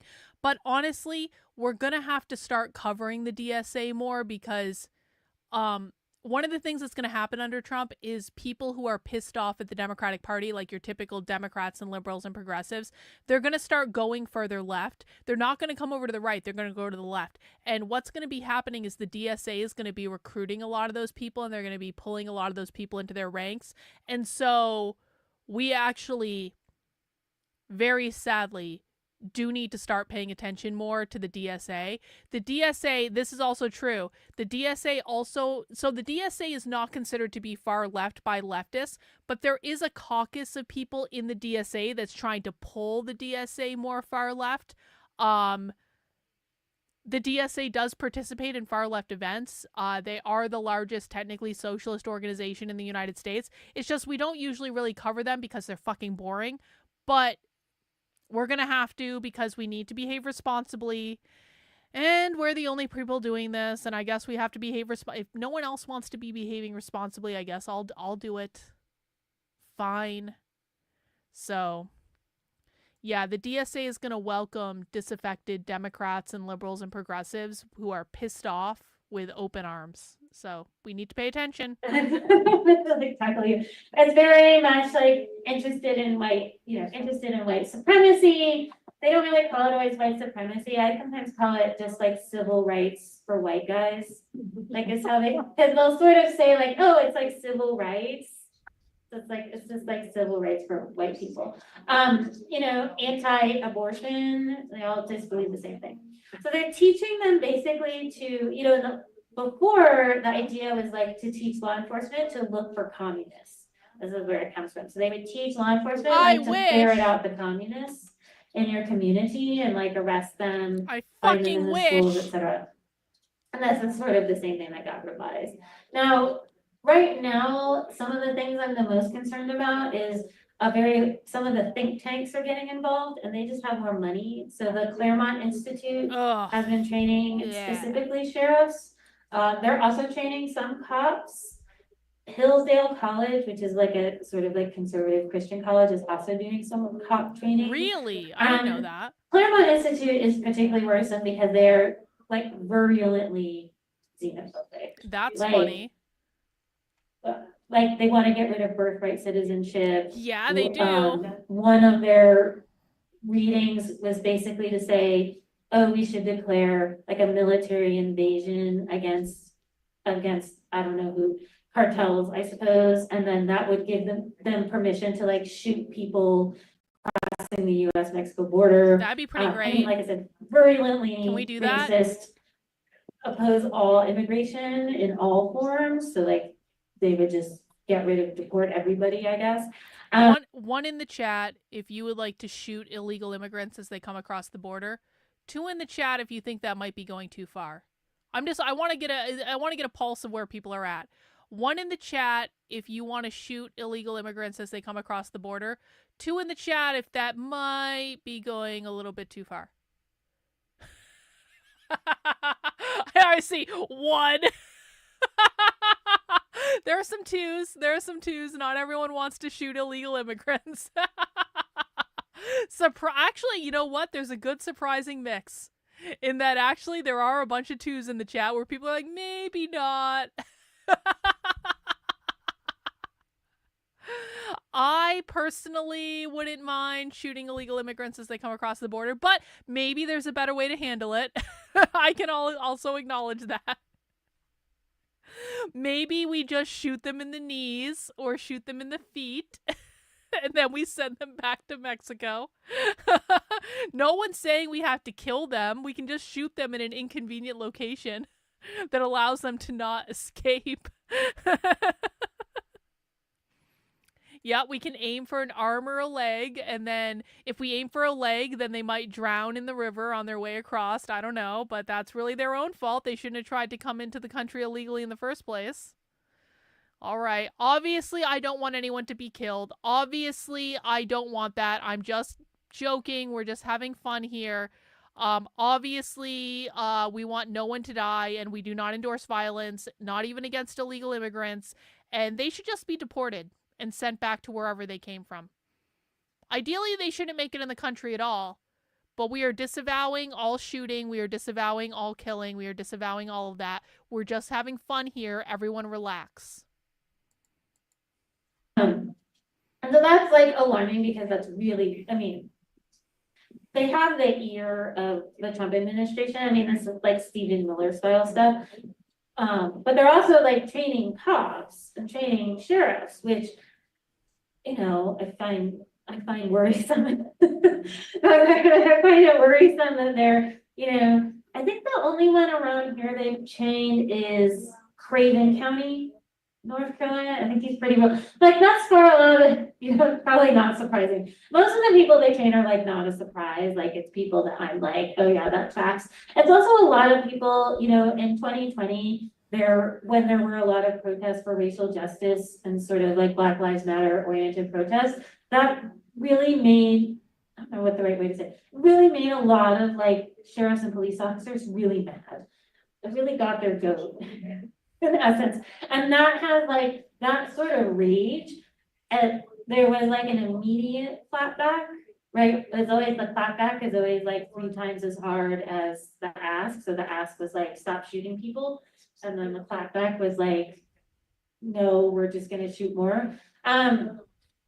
Which is true. Like shootings have gone up, so police shootings have gone up. One thing of note in particular is actually rural police shootings, especially by sheriffs, has gone up. So we do see like right now that there is like a particular problem in more rural areas. But they're training them in this ideology, but it's also spreading because, you know, Trump has promised sort of like immunity for violence. Yeah, this idea that like you can assault people. I mean, you know, it's, again, the police are unaccountable anyway. Like, I don't want to say they were ever accountable in various ways. They were always unaccountable. ICE, and I would agree, ICE agents in particular, like very, very unaccountable. Customs and Border Patrol, again, a very unaccountable group. They hurt, I mean, they injure hurt people all the time, kill people all the time. But this is sort of like really motivated them to shift to the right. And, you know, some of it is just like their efforts to paint Democrats as like defund the police, which I always think is funny because like Democrats never defunded the police. I mean, they really like. All right, so right now you're seeing that they're telling you like, you know, guys, they're saying we wanted to defund the police. Democrats never wanted to defund the police, guys, but we do. They're telling you they're not Democrats. Okay? These are not Democrats. These are socialists. They're not the same thing. Everyone has really got to learn this and really internalize this. They are not Democrats. Again. All the time, kill people all the time. But this is sort of like really motivated them to shift to the right. And, you know, some of it is just like their efforts to paint Democrats as like defund the police, which I always think is funny because like Democrats never defunded the police. I mean, they really like literally never defunded the police, but it's like they painted everyone on the left as like defund the police, like we're all like abolitionists and we're taking over everything, and that's why like there's all these problems in society. And so the clapback has been like particularly harsh. I think that's why we see like all this like really harsh criminalization. Is because of this like idea that, you know, again, someone like spit in someone's Starbucks cup and they'll never be forgiven. Whatever. Did you have anything to add? Okay, yeah. Do you think left-wing militia groups such as the SRA or Redneck Revolt would help provide community defense, or would that cause more harm than help? I don't have a really strong opinion on it. I do think that they're definitely under the eye of the Trump administration, because he kind of like a lot of these laws they're passing that are criminalizing nonprofits. This is sort of like lightly aside from, but they have these laws, right? They're trying to make laws that basically criminalize nonprofits who do things like help, like, and some of them are these groups that like help immigrants who are like crossing the US-Mexico border, and other, I think, kind of left-wing, all the left-wing groups, anyone who's like helping protesters, like protest genocide and all this stuff. So I do think there's like an eye on them, and they want to view them as basically like national security threats. We're sort of getting a new like security, like the security state apparatus is coming back. And so because they're viewing them as security threats, I think they're going to be more watchful. I think that, well, I agree with your opinion. My opinion, honestly, is like community support is always good as long as it's like, the problem with police is like it always has to look like really, really non-violent.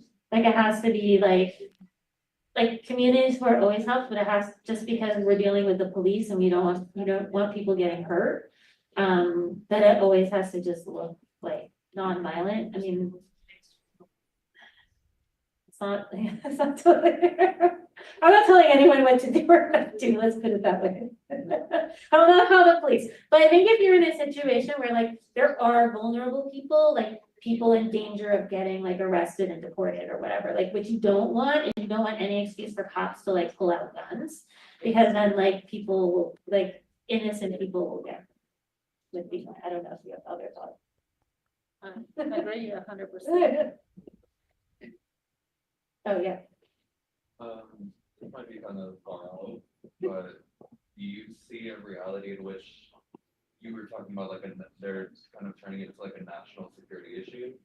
Do you see a reality in which they could possibly declare a national emergency to kind of like keep the resistance at bay and sort of like divide and conquer?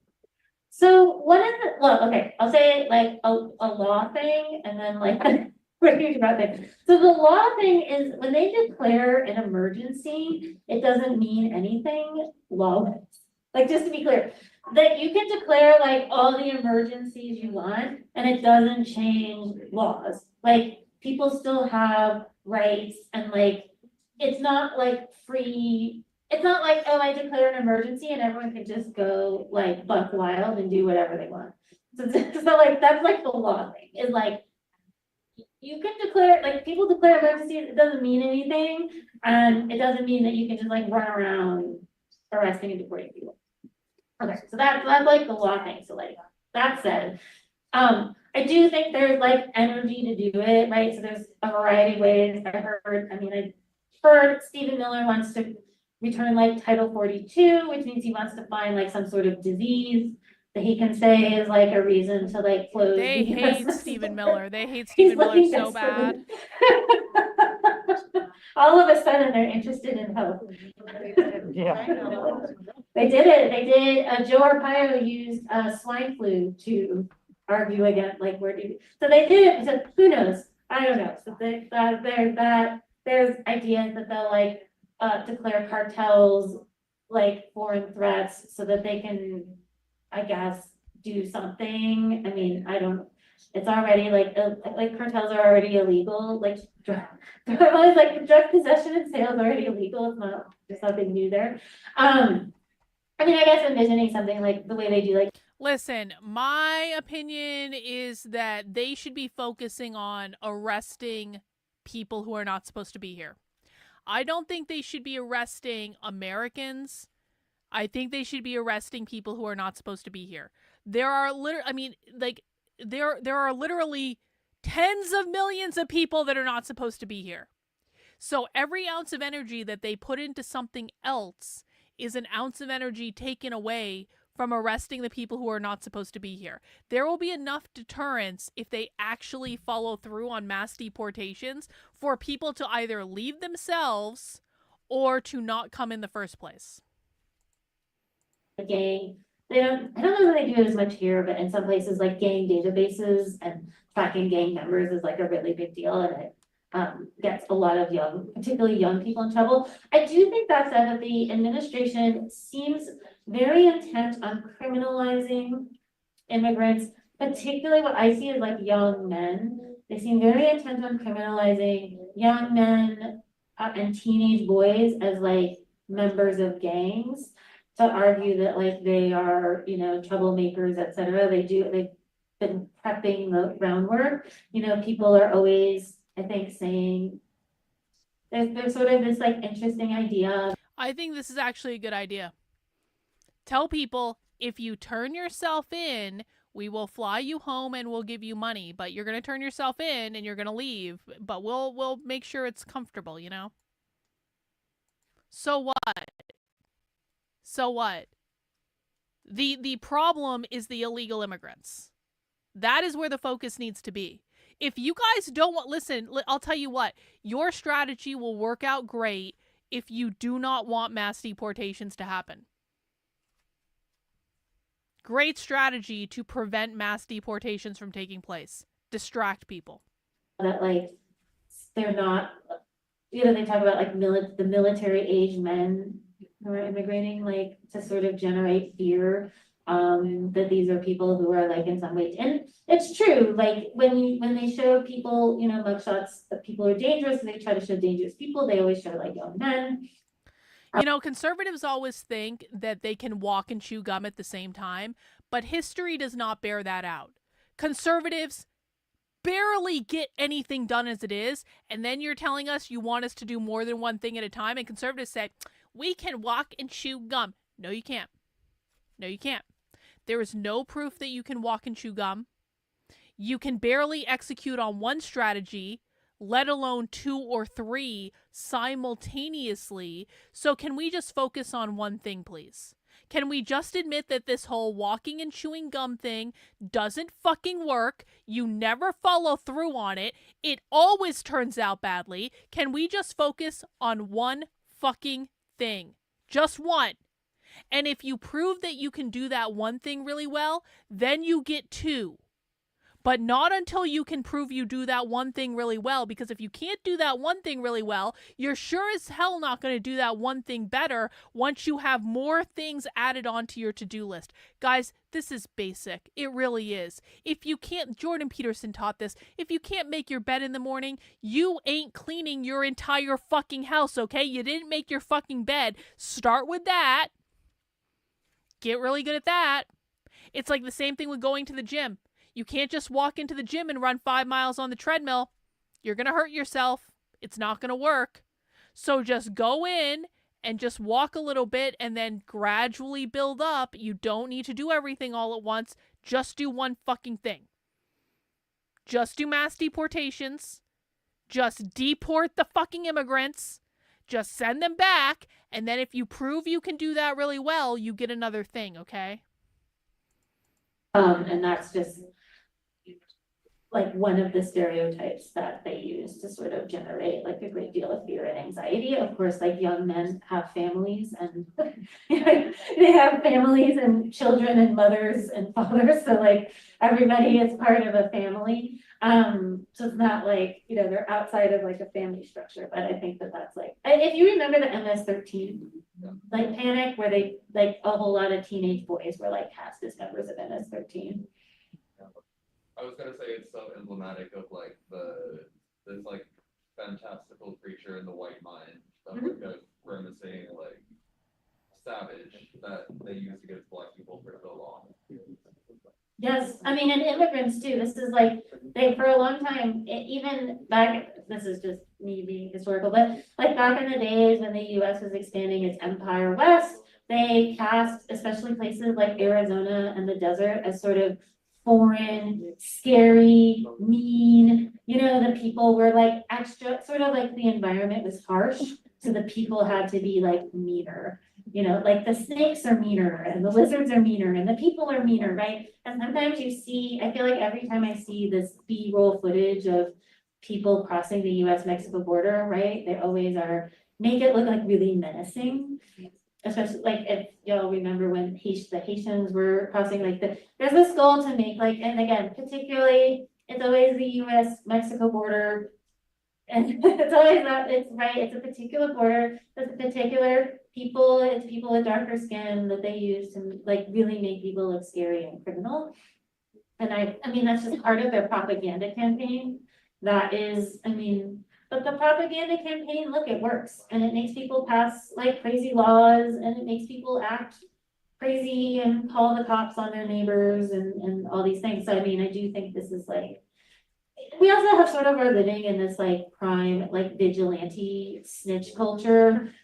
Like Texas has like the bounty law on women seeking abortion care. And I think that, we're living in this prime time of like vigilante culture where like we're encouraging people to like take the law into their own hands. And so like, if you see something, say something. Hi, Julian. And so that's why I worry about that a lot. It's like the propaganda inspires a lot of people to be afraid, but then also like those are the people who call the police and call law enforcement as like a sort of, my sort of pitch sometimes for talking to law enforcement, especially if you're a citizen, is that I'll tell you what, like all the white supremacists are talking to law enforcement all the time. Like, they call them all the time. I wish. And so I'm like, well, you know what, if you don't talk to law enforcement or call the sheriff and ask them what they're doing.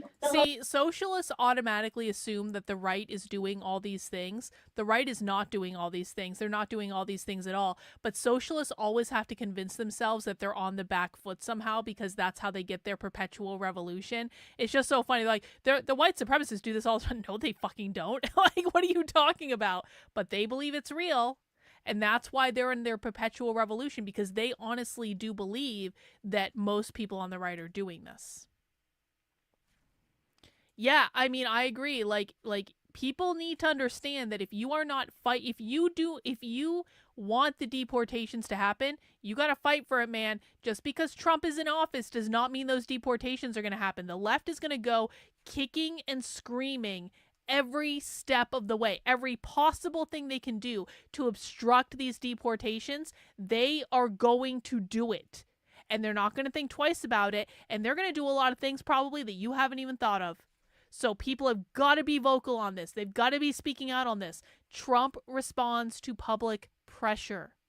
That's what he likes. He likes being venerated by the public. If most of the feedback he's getting is don't do these deportations, don't do these deportations, that's what he's going to respond to. If he's getting feedback saying, yeah, we want everyone deported and their mother, Trump, and you better do it fucking yesterday, then that's what he's going to respond to. People really got to think about this. Only people calling them are like right-wing white supremacists. And so not to say that like there's reasons why they're calling them, but like if you don't call them, like that's all they hear from. And so they don't hear from like I'm not saying that they will listen all the time, but the politicians and like ICE agents are lazy. They don't want to be like, this is, you know, I guess my theory is usually if you make it uncomfortable enough, you can get them to change their mind. So you have to hit the threshold of like what's uncomfortable enough that they'll give up or say, okay, fine, we're not gonna do this thing. No. Solamente quería hacer énfasis en lo que Jessica acababa de decir. Quizá la milicia ya había estado exactamente entre la frontera de México y Estados Unidos, pero veo más como esa influencia que esta 2.0 va a tener en cuanto a generar más odio en aquellos que ya de por sí nos odiaban y se van a sentir con this el poder administration is just generating suficiente more de hate. dañar o They're making lastimar them o, como hate us, dice Jessica, guys. tomar por su propia mano la They're gonna ley y literally kill aplicarla us. según su propia forma de Bad Trump. pensar. He's gonna Y eso es kill quizá us. para mí lo más alarmante, porque sabemos que en This esta bitch needs to be deported. nueva gobierno que viene le gusta hablar mucho y mucho y mucho y esparcir mucho odio y separar no solamente a la comunidad inmigrante de la comunidad blanca, sino a negros, a personas de la comunidad LGBTQ, simplemente de separar y de crear toda esa, todos los que no son igual a la forma en la que él piensa, están completamente mal y entonces tienes que ir contra ellos. Y eso es mucho más dañino que incluso tener a la milicia aquí. And we're at 90 minutes, so if you want to maybe take one more and then we'll wrap. Almost Okay, done. We're just hitting the time, so. I'm gonna ask that person, I don't wanna, I can talk to you after. It wasn't a question, actually, it was Oh, just okay. a response. I just love the way back there. Yes, there are a few of us in here from far east Tennessee. We're getting a lot of immigration from the West Coast, so we're getting lots of like neo-Nazi compounds and right-wing religious fundamentalist armed compounds. And also getting a lot of constitutional sheriffs and their ties with militias. Do you have anything to say about like the militia connection with right-wing sheriffs growing in this area? So the question was about right-wing sheriffs and militias and the constitutional sheriff movement. I'm like, it's bad. So it's actually, this is what I spent a lot of time with in the book. The constitutional sheriff movement is interesting because there are people who are, so there's a formal organization, right? The Constitutional Sheriff and Peace Officer Association. But I actually think the bigger issue. This is not true. You just made this up. There is no evidence to support that the communists pull most from the minority groups. There is no evidence to support that. I've been undercover at these events. I know who these people are. A lot of them are fucking white. So there's just not evidence to support that. I'm sorry. It is not necessarily the organization itself, but it's sort of outsized influence on politics writ large. So, you know, one of the things that there's definitely an influx, especially in Western North Carolina. Yes, they have tried to make inroads. There's a lot of people, there's like parts of Tennessee and Western North Carolina where like there's a few people, right-wing militias, of course, in the wake of the hurricane.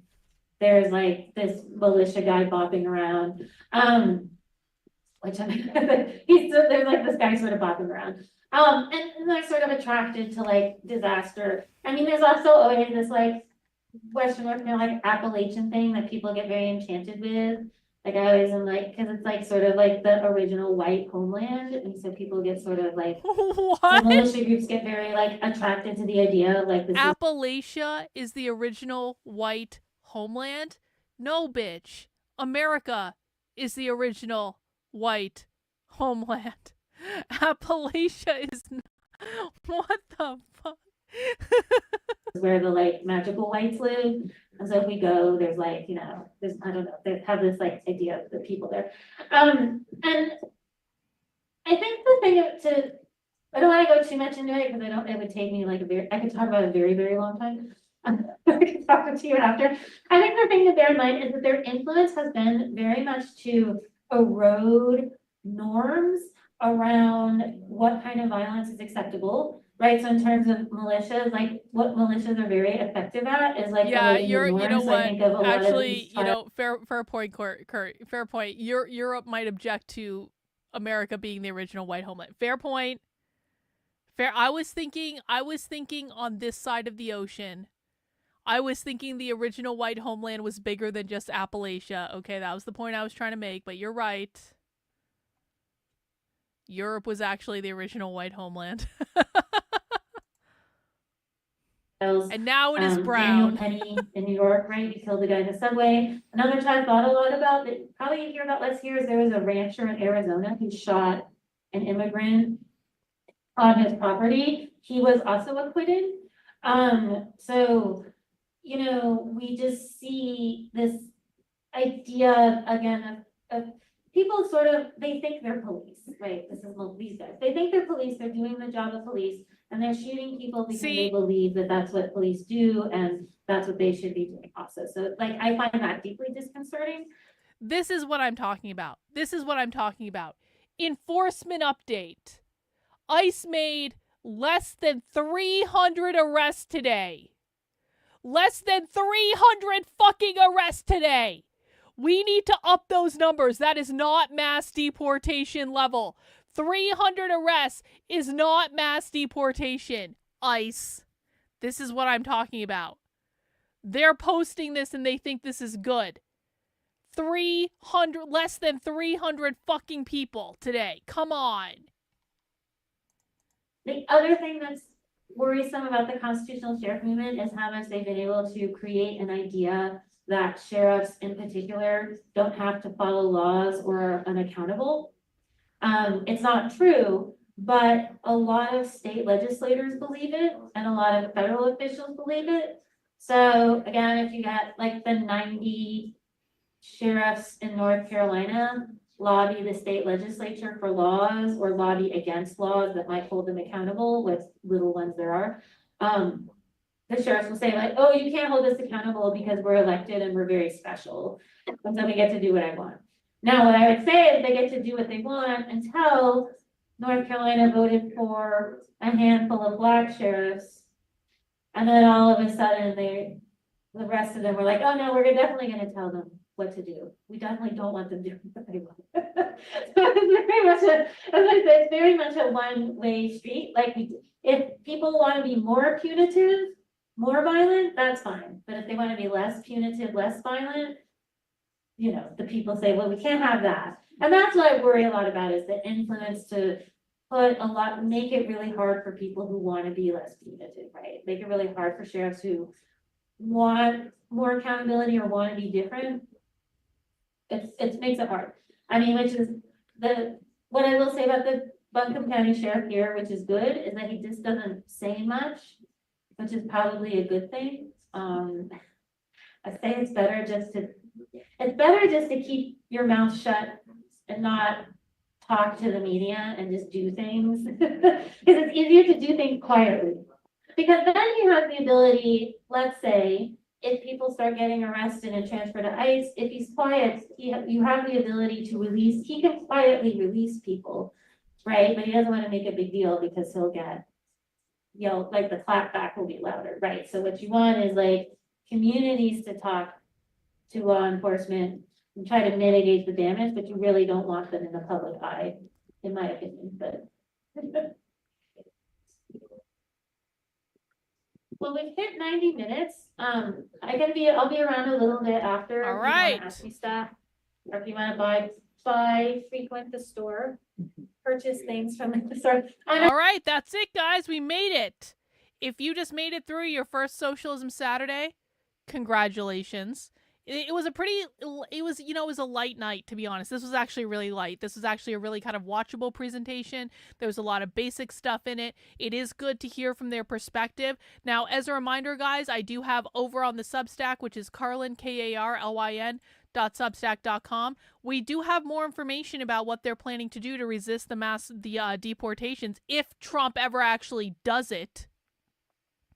And you can find this article right here, how Antifa plans to fight Trump's deportations, where they actually go into much greater depth around mass demonstrations, civil disruptions, around targeting logistical operations, around manipulating local government laws and workers, around decentralized resistance tactics, around the conflict that they're going to start. And this is all actually from an Antifa planning document that I read as part of the Inner Circle podcast, which you can also find over on the Substack if you would like to dig into that full planning document, because the far left is not slowing down. They're in fact speeding up, and we need to be prepared for that. That is available over on the Substack. We've also got a survey that proves that critical race theory is still taught in schools, regardless of what Republicans want to say. It is absolutely still taught in schools. We got the data over there. And you can check out the latest podcast that I posted about my new manifesto for how I'm going to move forward, and you can find that information there if you're interested in it. You can also make sure you sign up for the Counter-Revolutionary Book Club. We are up to 4 episodes in the Counter-Revolutionary Book Club. We have the introductory episode, which explains a little bit more about it. We did Towards the Queerest Insurrection, which is a classic queer Marxist document. We talked about polyamory and queer anarchism, which if you want to know how they're going to destroy the nuclear family, that will tell you. We are working our way through Against the Gender Nightmare. So we did part 1 of it this week. There's still a little bit more to do in it, so we are going to be picking up with Against the Gender Nightmare this week. If you want to join the Counter-Revolutionary Book Club, find this document right here in the book club link, the dystopian documents queer and gender activists are reading. You can scroll down and actually find all of the documents that we're going to be reading for the Counter-Revolutionary Book Club. You can find them on anarchist websites. You can also find a PDF download, and you can read ahead if you want. We are going to be continuing with, there it is, Against the Gender Nightmare. We're going to be continuing with that this week.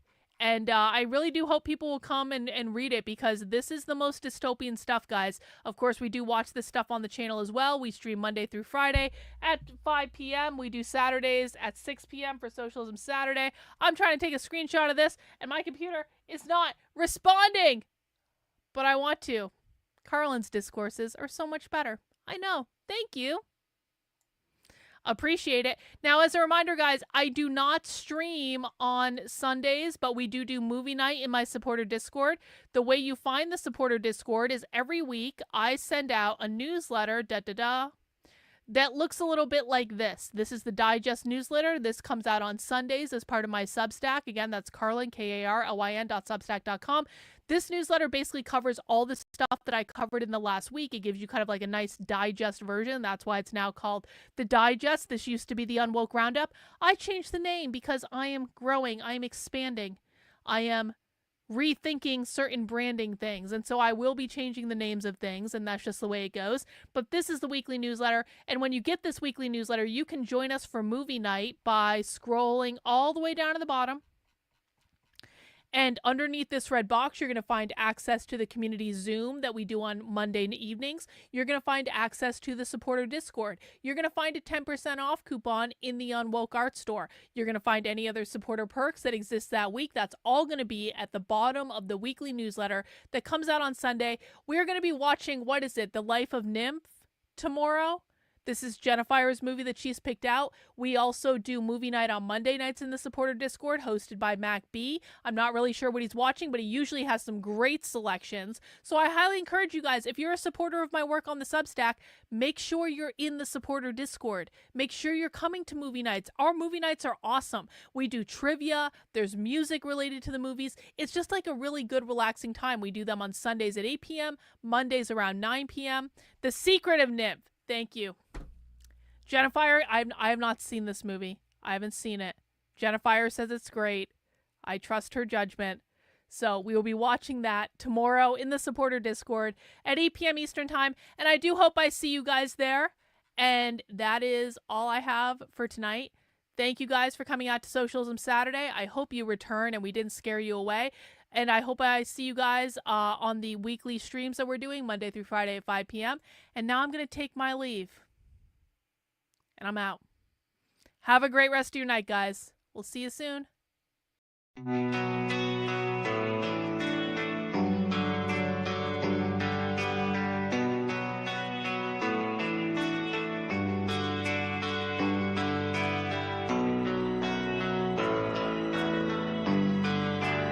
How are you feeling? How long have you been here? 3 months, May 17th. And what brought you? That's difficult to answer.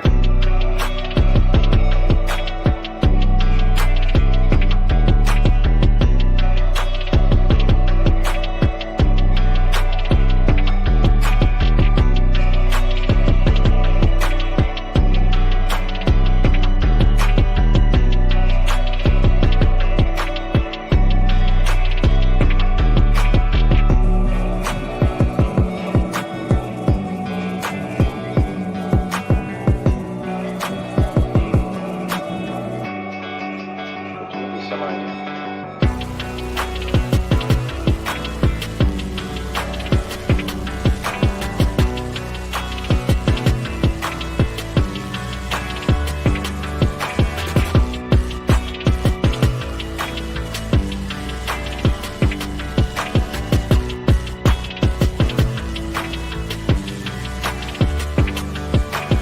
I am not completely like other people.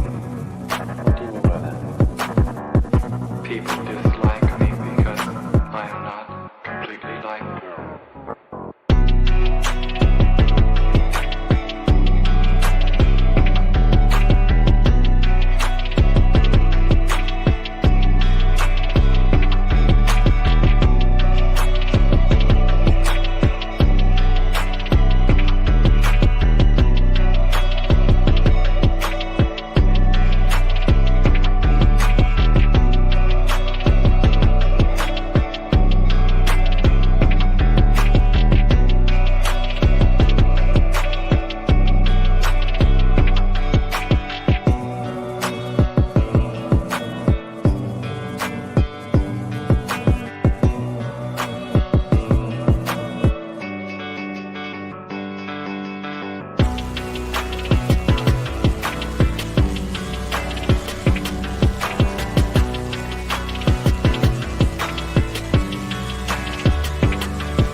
I am trying to do with my life something which few people try to do, and this influences my thinking and consequently my action.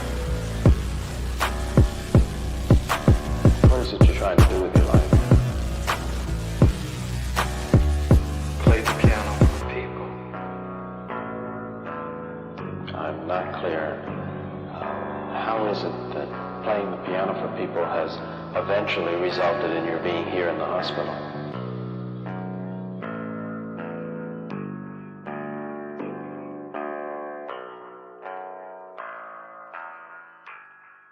That's difficult to answer.